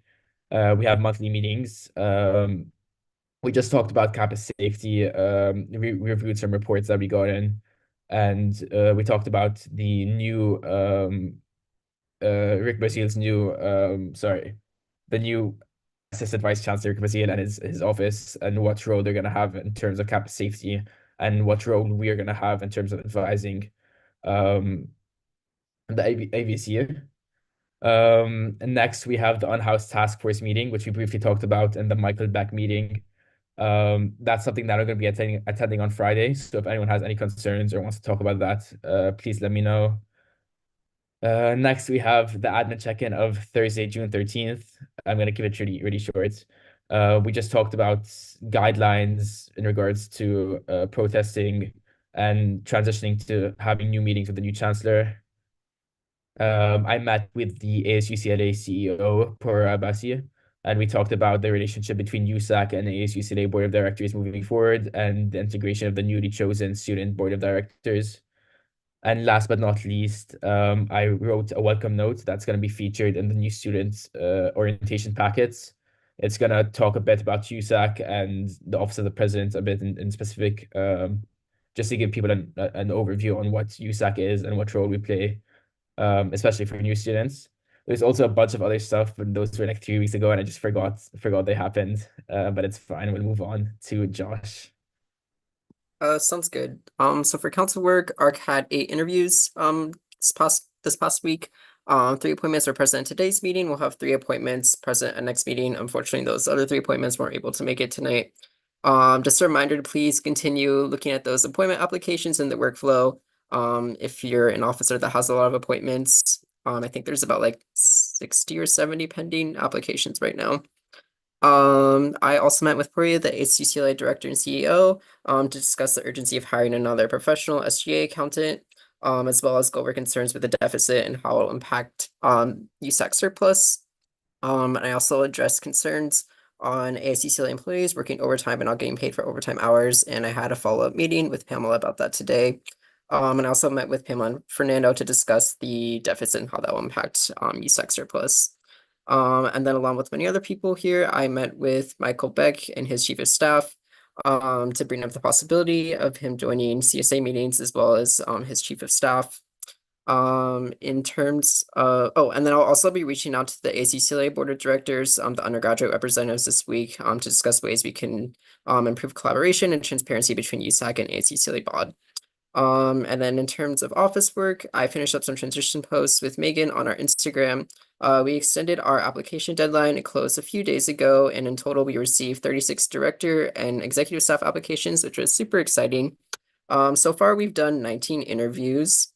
We have a few more applicants to interview this week, but we'll probably release decisions towards the end of the week, and then we're going to aim to start our first all-staff meeting towards the end of July, just to lay out some guidelines and goals for the upcoming year, as well as get directors to know each other. And yeah, that's it for me. Thank you, Javier. Thank you, Adam. Hi, everyone. So just to be rather quick with the updates, this time around, not going to recap much about the meetings that we've had with admin, as Adam already touched on them. But we were able to organize new meetings between USAC and the Graduate Student Association, along with administration, including Rick Brazil and Dean of Students Jasmine Rush, regarding student wellness and leniency. Those meetings will start this coming Monday. So if y'all have any specific concerns that you want to be brought up during those meetings, please either like message Adam or myself, and we can see if we can get that on the agenda. Applications for the EVP office have also recently closed. I want to thank everyone who applied if they are in attendance today. We're currently processing apps for interviews. There were about 80 applicants, which is kind of insane. So lots of work to be done over the next week. As well as just ongoing preparation for the UC Student Association's first board directors meeting of the new year. That'll be happening in mid-July. I want to congratulate two students from UCLA who have been appointed as officers for the UC Students Association. Firstly, I would like to congratulate my friend Duria for being appointed the Campus Climate Appointment Officer, as well as Alexis Avalon for being appointed the Disability Justice Appointment Officer. So looking forward to working with them over this next year, especially the Disability Justice Officer, as we also work to continue with the Disabled Student Union here at UCLA. I also, speaking of the Disabled Student Union, I was also able to attend their first annual Disabled Student Union graduation. It was a really beautiful time being able to celebrate the lived experiences of disabled students here at UCLA, and also just being able to sort of witness, what needs to be done next year to better support them, both on the institutional end, but also on the USAC end, potentially with funding, as they are currently uh, fighting for reimbursement. That's as much as I'll go into that. Also just promoting the student organizing summit, had a presentation on it, but just want to say, I encourage y'all to apply. Please apply. It's really cool. We're putting out a graphic for it tomorrow. So just in case you guys need a reminder, because you guys didn't sign up yet, because I don't know, you're gonna get that. Okay, our chiefs of staff also had meetings with various elected officials regarding student protests, free speech, and solidarity with the people of Palestine. In specific, we met with Representative Ted Lieu, California Attorney General Bonta, as well as the mayor of Cincinnati, Butterball, and a staffer from the White House Trade Rep Committee. Additionally, we're also drafting letters to address three major topics. The first being Mayor Karen Bass's office in lieu of a potential mask ban for protesters, and how this is inherently ableist and puts disabled students and disabled individuals in the city of LA in danger. Also just addressing the violent Zionist attack on pro-Palestinian protesters this past weekend at Pico Robertson, as they were protesting literal land auctions of occupied land of people that have been actively, genocided by the state of Israel, as well as addressing LA City Council members Blumenfield and Yaroslavsky for their opposition in opposing the Gaza ceasefire resolution for alleged divisiveness of the city. As well, in a similar vein, I and members of my office participated in filmmaking to oppose SB 1287 with the UC Students Association. We also worked to mobilize towards the use of Regents meeting that took place on Wednesday, June 12th, where we currently have plans to organize meetings with Darnell Hunt and the incoming Chancellor Julio Frank, as well as, meeting with the UCI EVP to discuss more of initiatives to secure rate test kits at the UC, as well as health vending machines that I mentioned earlier. Also just organizing meetings with various elected officials and the LA County Board of Supervisors to build ongoing relationships and continue the fight to protect student speech, especially after Karen Bass' office declaration. In terms of next steps, currently going to be working with GR One Diego to put out resources in support of undocumented spouses of both citizens and dreamers. Hopefully using that as a way to get more involved, especially with the ongoing fight for the Opportunity for All campaign, as it's currently making its way through the California legislature. We also want to work to mobilize to the July Regents meeting in San Francisco. So we are planning on sending a few people there if funding allows for it, as well as putting out resources to encourage folks to apply for student observers to the region committees, which are due July 13th, and system-wide committee reps for August 10th. as well as collective bargaining rights for unions like ASME 3299. More of this information will be posted on the EVP Instagram in the coming days, so please make sure to look for that, and please make sure to share those opportunities for students because they are one of the most important ways that we can sort of have bargaining power at the UC wide level, especially with the UC Office of the President. Also just meeting with the UCSA Government Relations Chair, as well as the Government and Community Relations Office here at UCLA, in order to support the recently passed state reparations bills passed by Stephen Bradford, specifically ones on instituting a state reparations fund and giving land back to folks who are victims of slavery. As well as meeting with Philip Goodrich, with our new civic director once they are hired to discuss our civic engagement plan for the 2024 to 2025 election. There was what has been done in these past 2 weeks, but honestly, it was all just like background office work, so I don't want to bore everyone. But yeah, it's been a very productive week, and I'm looking forward to working more during the summer to make sure that AVP is a powerhouse when fall comes around. Thank you so much, Diego. Hello, everyone. Great seeing you all again. I had a great time with Josh and Mona interviewing for ARC. And congratulations to those who were just recently appointed. In terms of my office, I emailed an outreach to oppose SB 1287 alongside USCA and Javier as well.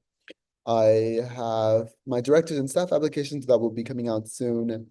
And I've also been requested to change the GR1 seal, which I will be updating soon. I reached out to Ideas to set a meeting and address concerns in the email letter sent to the USAC officers and UCLA administrations concerning the undocumented student program and the undocumented student advocacy on campus. And I'm looking to reestablish the UCLA Advisory Council on immigration policy, so I'm looking forward to that. And as Javier mentioned, I'm working with them to create resources for undocumented spouses of citizens and dreamers in terms of their work visas for those looking to graduate this year. Thanks, Diego. Next, we have Tommy. Hi, everyone. Can you all hear me? Yeah. All right. So my executive staff applications have been launched. That we've received many responses already, but I extended the deadline until June 30th, 2024 at 11:59 p.m.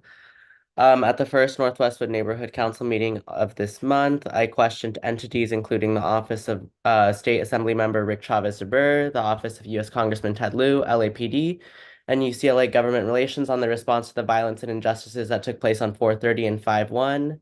And yeah, that is what my office has been up to so far this year, or this 2 weeks. Thanks, Tommy. And next we have Christopher Espino.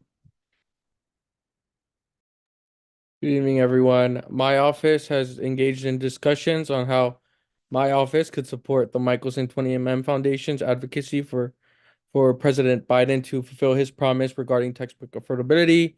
I disseminated the sign-on letter created by Michelson 20mm to the other USAC members, so thanks a lot to those who signed on to it.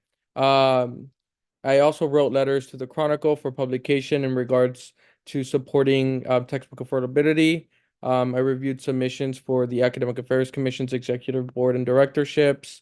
So I've recruited and hired my entire executive board for this year, including for the 2 inaugural positions, the Assistant Chief of Senate and the Secretary to the Commissioner. I consulted with the Senate analyst and the Academic Senate regarding the appointment process for senators, collaborated with our international student rep, Tamim, on joint appointments, initiated correspondence regarding that same subject with our TSR, held discussions with our Student Wellness Commissioner on strategies to integrate Be Well Bruin into syllabi and just the academic sphere, participated in the meeting with AVC Michael Beck, and conducted AAC interviews, managed correspondence, and other stuff that I will not get into because they're just office stuff, but yeah. Thank you. Next, we have Robbie. Hi, everyone. CEC has been just kind of finishing up stuff from last year, making sure all of our recs are submitted. I've started working with my directors for the upcoming year to start planning and brainstorming for the fall. We have a lot of good stuff in mind, so stay tuned. But the biggest piece of the puzzle here, not the right saying, but you know what I mean, is Brew and Bash have been meeting with Alicia to get the initial planning stages set so that we can move forward. Met with admin during finals week to also start the planning there, and we'll meet again next week. We have our first all staff meeting with CEC and CAC teams next week. So a lot of moving parts for Brew and Bash. It's going to be amazing. And yeah, excited to see what happens at the end of September. So yeah, that's what we've been up to over here. Exciting. Next we have Carolyn. Hi, everyone. So in the past, well, since we last met, past couple weeks, CSC has also been pretty busy. So we met with some members of the Center for Community Engagement to discuss future collaborations and maintaining our longstanding partnerships. Me and the Assistant Commissioner also met with our project liaison directors that oversee our 32 community service projects. And we kind of just assigned projects as well as discussed those responsibilities of us to support these projects in the coming years. And I'm working with my executive team to vision board our year. So we're going to do some arts and crafts and figure out how we want the year to go forward, as well as we'll be doing this with all of our staff as well. And then, yeah, just some logistic stuff, got the Slack set up and working with Pam to collaborate on something for Days of Soul. Thank you, Alicia. I'll leave them in my written report. Perfect. Alex. Hi everyone. I guess just a few things. So the last Sustainable Move Out event, which was in collaboration off campus with some UCLA departments, ended. So I'm excited to get the data back from that so we can move forward for move in and see what changes need to be made. And then I will also be extending my director position application, to June 30th, like a lot of us have, just to do some final outreach that I haven't got to do yet. And yeah. Thanks, Alex. Next we have Nico. Hello everyone. FSD, before the school year ended, collected all of our lab coat rentals. We have about 75 lab coats we rent out for free to students each quarter. So we collected those to get them ready for fall quarter. And then, like many other commissioners, I attended the meeting, I believe it was yesterday, with Chancellor Michael Beck. And then I began to work on the Financial Review Oversight Board, bylaws, and like guiding documents. Perfect. Thanks, Kiara. Hey everyone. So in the last few weeks, SWC, we've been really focused on hiring. So we finished interviewing and hiring our executive staff for next year, which is very exciting. And yeah, so we've been working on that. I met with Chris this week to discuss with him the further integration of the Be Well Bruin site, like literacy and academic spaces and education among teaching staff on campus, such as regarding like CAE, CAPS and such. And then I also am planning meetings right now with various centers on campus, specifically CAPS, to discuss the community suicide safe training for various student groups. ASH, where we're currently working on our distribution of the UC chip guide that was created by SWC this past year. And then I've been meeting with Body Image Task Force as they begin in collaboration with ASH to talk about the current resources and a potential guide for students regarding eating disorders around campus. And then I also attended the meeting with Vice Chancellor Michael Beck with other council members this week. And then earlier this evening, we held our first Student Wellness Commission meeting with our new executive board, which is very exciting. And as we supporting them with the transition over the summer to help them feel comfortable in their roles and prepared with their goals for next year. Thank you. Next we have Mona. Okay, I'll try to keep it really short. I attended the Beck meeting like other people, brought up my goals about ACLA BOD being more inclusive of transfers. Did ARC, shout out to ARC. June 8th, I sent out an email to a wide range of community college transfer centers and our other programs that are centered around transferring to UCLA, such as TAP programs regarding USAC and opportunities for leadership in USAC. With links to all the offices' Instagrams as well as the open applications at that time. If you got any incoming transfer applications, let me know. I want to know kind of how effective this was to see how I can systemize this for next year. And then in terms of my own office, I received 25 applicants initially, extended deadline to make it more inclusive towards continuing transfers who might have had finals with the initial deadline, and got 37 final applicants, started the interview process. Very excited for the TSR office. We'll be specifically recommending our external relation committee and directors to apply for SOS once appointed, and I'll try to apply for that as well, but that's dependent on some personal life scheduling stuff. And then I'm a little behind on some emails and some things, some personal life crises. So if you've sent me an email in the past and I didn't get back to you, I will get back to you very soon, hopefully. That's it for me. Thank you, and I hope everything's okay. Last but not least, we have ISR Tamim. I'll keep it short as well. The director applications are closed. We started conducting interviews. We have stellar applicants. Total applications to the office was 20. We'll be continuing our interviews next week, and by the end of next week, we'll have a director team ready. I also attended the president end of the year celebration with Adam, and like met with leaders of different cultural clubs and asked them how we could support them. We will be having a meeting with the Dashi Center tomorrow and with the CAPS day after tomorrow, and the agenda is on the written officer report, and all other updates are on the written officer report. Thank you.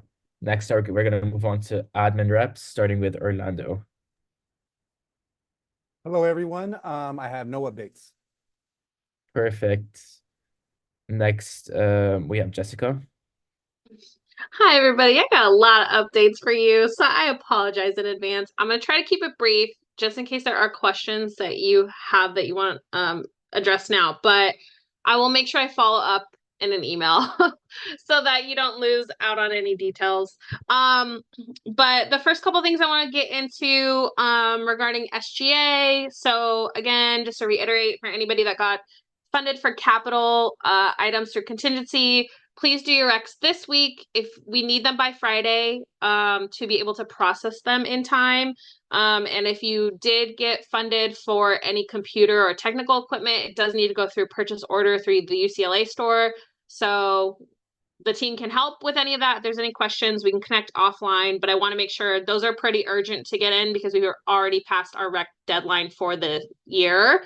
But obviously want to accommodate your offices just given the timeliness of the funding being open. So please make sure you address that as soon as possible. I also have some updates on budget timeline. So we will need an agenda item for your next meeting on the 9th to approve your USAC budget for the year. We will be sending out this week availability to schedule with anybody if you want to ask questions and meet offline to get more into the details. We should have a draft of your budget shortly. We're working on it right now. We're just making sure that we can get all the fee income captured correctly so we can start working out the different updates to that budget to be able to present it to you and give you the full scope. So that is on the horizon. We are currently still processing requisitions from the year. We're pretty caught up in terms of like turnaround on requisition forms. However, there are always some delays that happen either because it's missing a signature, it's missing receipts, there was some issue with the account number, etc. So we've been just trying to reach out to students to collect any additional information we need, but just so that you are all aware, that may cause some delays in terms of processing. We always get slammed with the most recs right at the end of the year due to folks waiting till the last minute, which is unfortunate. So we're doing our best, but we are processing about, I want to say like 180 to 200 checks a week. So we're keeping pretty current, and our office is going to be open all summer. So if students need to come pick up their checks, they can still do so, generally 9 a.m. to 5 p.m. Monday through Friday. Okay, so I also wanted to update on Summer in the Union. We were able to meet with the Transfer Student Center folks, and we will be doing a pop-up during the Transfer Open House. So it will be essentially our own, we're going to put our own table and set up somewhere either within the first floor of Kirkhoff or in one of the outdoor spaces adjacent. If anybody is interested in around, you have staff during summer and want to be present at those session dates, I'll send out the info and you all can like collaborate with Mary and I in the program. If you actually want to have some USAC representation out there to talk to incoming transfer students. Likewise, at the general summer orientation sessions, there's also a tabling fair. So my recommendation would be if you want to get a USAC table and take shifts in terms of who's going to be present at the table, just to sort of like, you know, talk to incoming students, see how they can get involved in student government. That will be available too. So I'll make sure I send those dates and info to sign up to table and whatnot. The next update, so student government services will be temporarily closed for a few days in July, from the 10th to the 12th, because we will all be out of office. So just make sure that if you're needing anything during that week, check in the earlier half with me. And I'll make sure to send another update in Slack, and definitely I'll be at the USAC meeting on the 9th, but just wanted to let you all know that. Let's see. Okay, the last thing that I wanted to bring up, so again, we'll follow up with all this info in email, but there was a situation that was brought to our attention that our human resources is helping sort out currently, but regarding staff applications for offices, whether or not you're onboarding volunteers or if you're actually hiring and stipending folks, any staff application questions need to be you know, non-discriminatory. We need to be very cautious about how questions are phrased to ensure that they're not coming off that way to students. So I wanted to bring that up because you know, generally staff apps is kind of up to the office to create and come up with the questions, but we are advising that you all actually institute a bylaw change to where, similar to your funding body guidelines, they have to get approved by council, that you all would share your staff applications to have them approved by council before formally making them public and open. So you know, that'll be definitely something for CRC to the Constitutional Review Committee to look into, just in terms of like logistics of what that could look like. And again, it's really particularly for hiring, to be open, but also if you're having volunteers, you know, the same HR policies would apply in that case.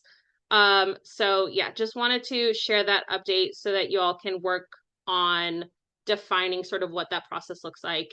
And then obviously we all, as your advisors, can help with any questions, but I know that was a lot. I apologize. So if anybody has any questions, feel free, and then I'll start drafting up an email I'll send you this evening. Alicia, question? Yeah, it's kind of a response to that last point, Jessica. I think you may be talking about me. In my director's application, I had asked how basically the cultural affair of the encampment had affected you know, the student applying and their experience on campus.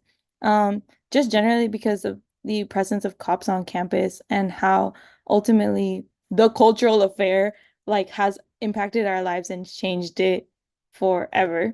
Um, and that was a two-part question. Also leading on to like, what does joint struggle mean to you in a time when a lot of Black and brown students on campus don't feel unsafe and have very, very intersectional experiences in the way that they navigate, you know, not just UCLA, but the world. And so I don't think this bylaw change is necessarily something that I think we need because we all function as independent offices. And if this is coming on as a suggestion because of what happened with my office, I think that's unfair. Because I think that me as a cultural affairs commissioner want to understand where students are coming from, and their experiences, diverse experiences, cultural experiences, political, obviously, because culture is political, politicized, by an oppressive institution. And so, um, I don't think that that's fair. I just want to put it out there.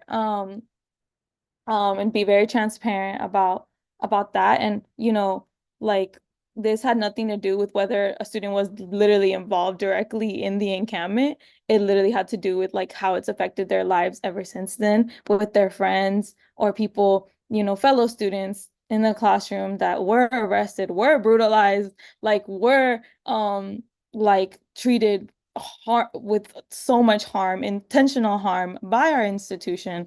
And so, yeah. So I just want to be transparent. That is one of the questions I asked because, what has happened in the past quarter, has been a very tremendously, largely a cultural, socio-political, affair, within, not just UCLA, but all of Los Angeles. So just some clarity in my two.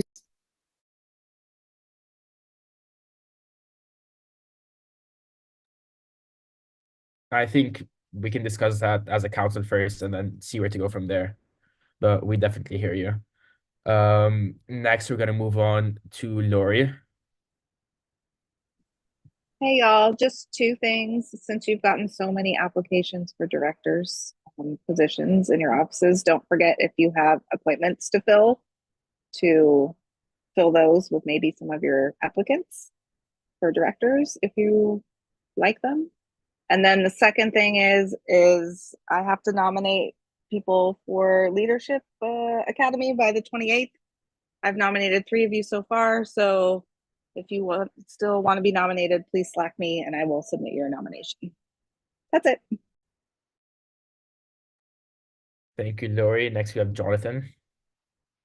Yeah, hi, hello. Happy Tuesday. Hope your summer is going well. Just a couple things from me today.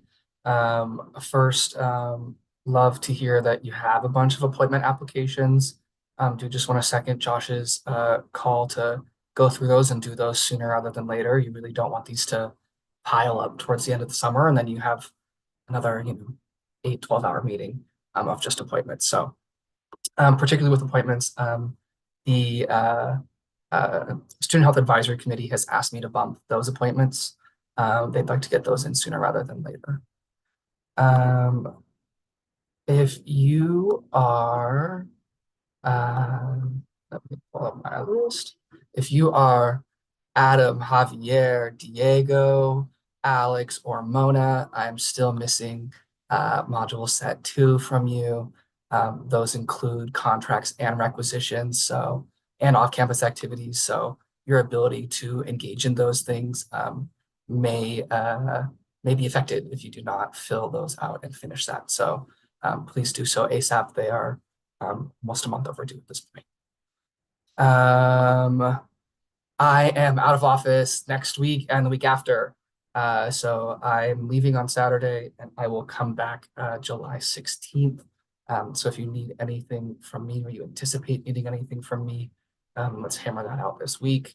And in the meantime, do encourage you to lean on your wonderful admin reps and your sole advisor for anything in the immediate. And last, just a reminder regarding public records requests. I sent out a message to everyone earlier this week.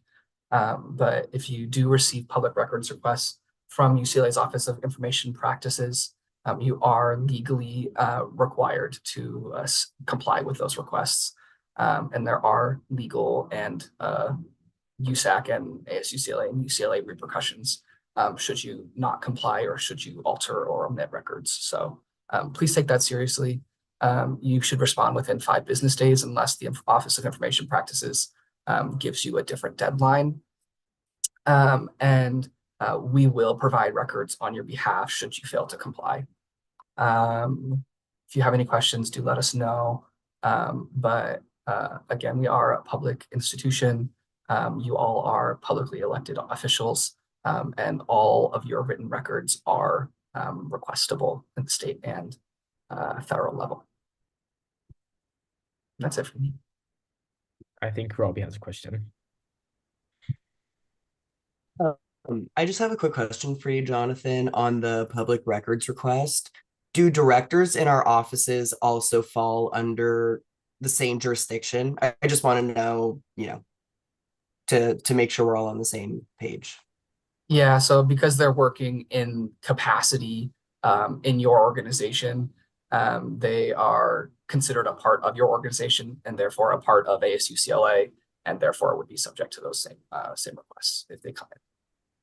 Even if they're Sorry? Even if they're volunteers? Yes. Yeah.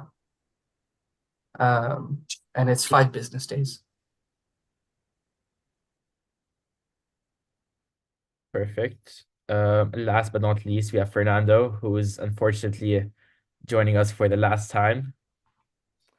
Yeah. Hi, everyone. A few weeks ago, I just want everyone to know that a few weeks ago, I decided to leave ASU CLA, and this is my last week. It was a pleasure getting to meet everyone. It's been a pleasure to work with all the previous councils.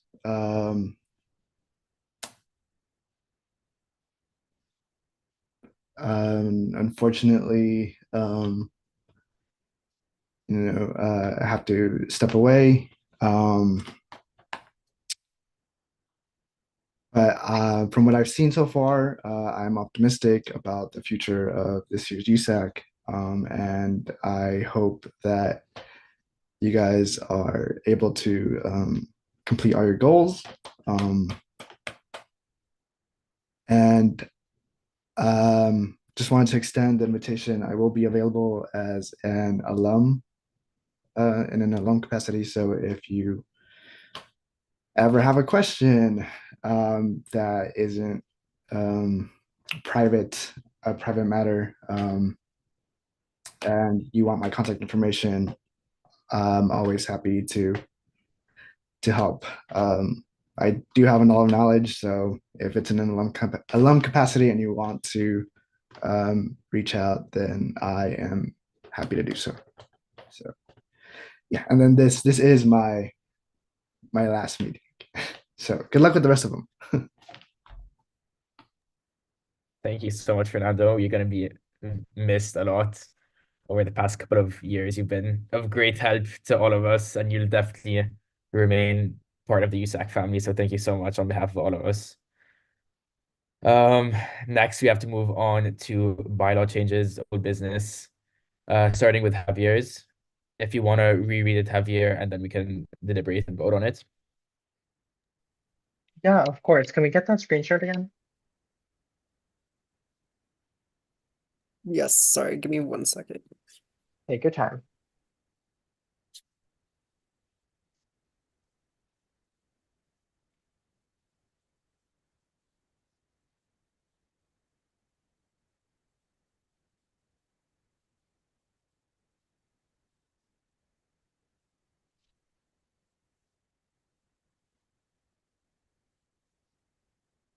All right. So, just to recap everyone, and for those of y'all who were not present when this was initially presented, essentially this bylaw change is to Article 4, Section D, and would require the External Vice President's Office to institute a new Committee on Access and Retention. So the amendment goes as follows.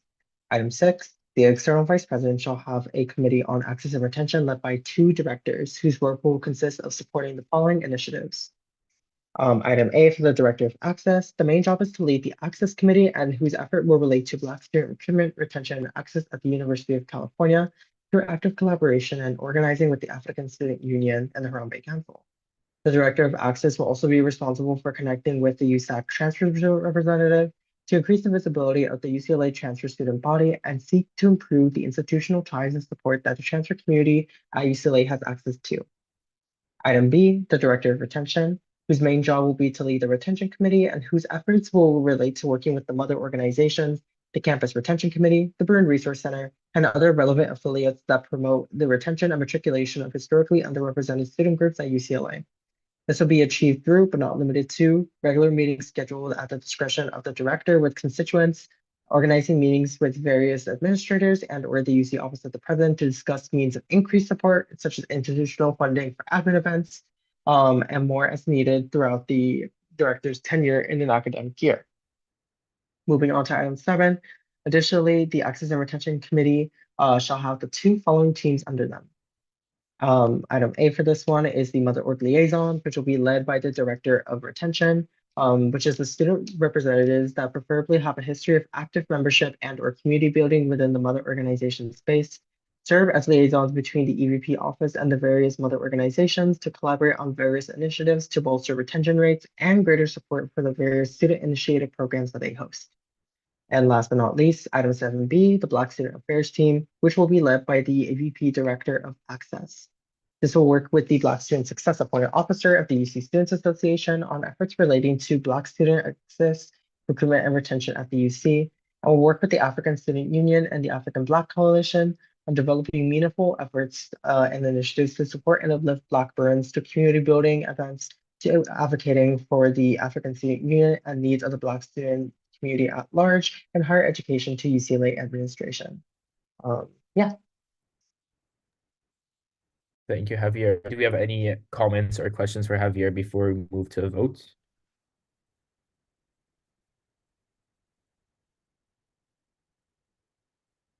Or Josh, do we have a CRC? Actually, Karen, do you have your hand up?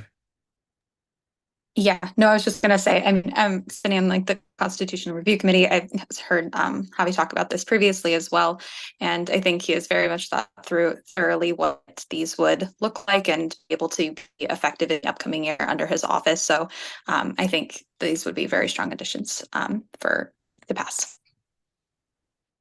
Perfect. Alicia? I just wanted to say thank you to Javi for implementing these. Also, yeah, they use they them pronouns.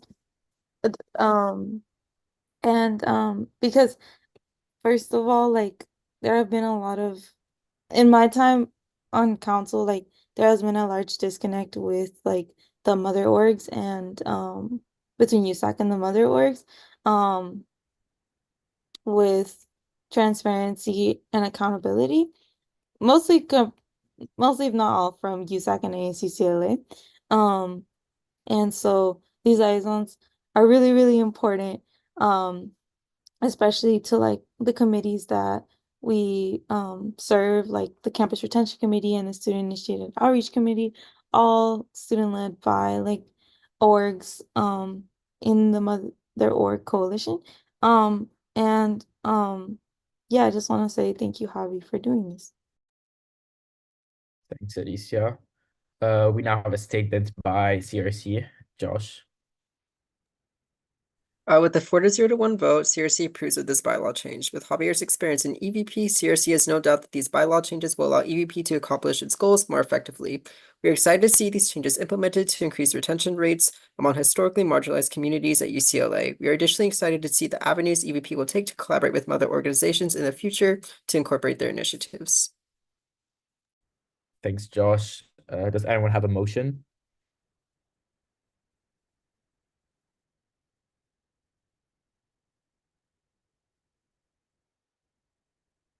Motion. I motion to pass Javier's bylaw change to Article 4 for EVP office. I second. Kiara motions, Alicia seconds. All in favor, please raise your hands now.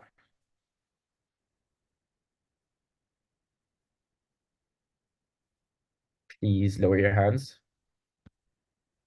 All against, please raise your hands. All abstain, please raise your hands. With a 12-0 to 1 vote, the bylaw change passes. Thank you. We're now going to move on to the next bylaw change by Kiara. If you want to read through it quickly, and then we will deliberate. Yes. Able to be screen shared. Okay, perfect. Sorry, I'm going to read from. Oh, actually, no, I can from my phone. Okay, so my bylaw change is I proposed this at our previous meeting, so I'll go through it once again. Sorry, let me just double check. Okay, so my proposed bylaw changes to Article 3, Section D of the Student Wellness Commission's bylaws. So currently we have all of our committees listed, including the Diverse SWC Committee. This proposed bylaw change includes the removal of this committee, but however, with the integration of the diverse SWC internal and external coordinators on the executive board of the commission, after speaking with the recent executive team and current and recent diverse SWC director, there was a much discussion about how effective this committee and this committee was with the purpose of seeking and integrating the identity-based approach to health and well-being as a separate committee because we want these values and collaboration with various cultural and identity and other identity-based organizations on campus integrated across our committees and all of our initiatives. And so this transitioning to executive board roles would allow for this to be more effective and integrated across. And so again, continuing the diverse SWC's mission to integrate an identity-informed approach to health and well-being, these positions will integrate and will evaluate and provide SWC's committee's commitment to diversity and inclusivity in all of its programming through these two roles. And so both internally and externally, these are aimed at increasing SWC's connection with mother organizations, cultural groups on campus, also prioritizing a focus on intersectionality and unique experiences of marginalized students on campus so that these voices are uplifted, prioritized, and included in SWC's programming, as well as our collaborative programming through our 12 committees. Thanks, Kiara. Josh, could we get CRC's recommendations? Yes, with a 4-0-1 vote, CRC approves of this bylaw change. To uphold the SWC's value of diversity, intersectionality, and to uplift the interests of marginalized students, we believe merging this committee into SWC's executive board is for the best interest of the SWC. With Kiara's experience in SWC and her being the current commissioner, we trust that this is in the best interest of the commission. Thanks, Josh. Are there any comments, questions, or concerns? Javier? Yeah, I'll just keep it short. Similar to my bylaw change, I'm very, very excited to see that other commissions are also taking it upon themselves to make a commitment to our mother organizations and underrepresented students at large. I think this is an amazing bylaw change, and I'm really glad to see that's made its way to the council floor after having heard it both at the initial deliberation and at the CRC meeting. So congrats. Sheridan? Yeah, I also just want to second that and definitely applaud Kiara's efforts to promote diversity because I think identity is very much intertwined with health and wellness, and it's clear Kiara recognizes that and has a commitment to serving all students. So definitely support as well. Perfect. If no one has anything else, could we please get a motion?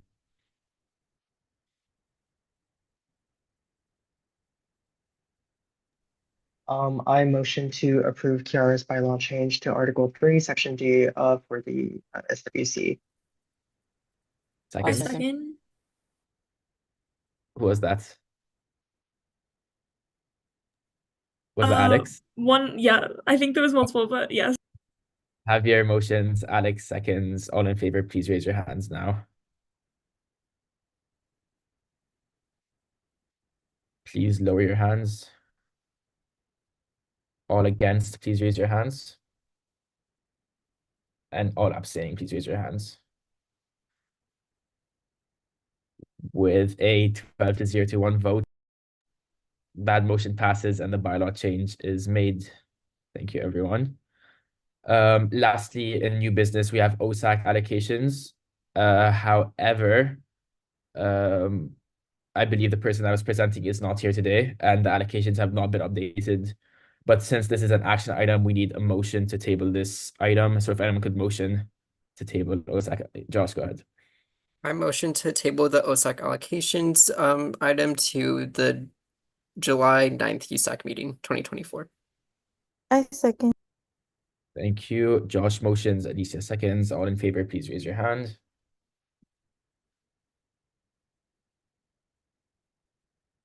Please lower your hands. All against, please raise your hands. And all abstaining, please raise your hands. With a 12 to 0 vote, that motion passes and the item is tabled. And with that, yeah, that's we're done. With that, I adjourn council at 8:31 p.m. Thank you all so much for coming. I need to go to sleep.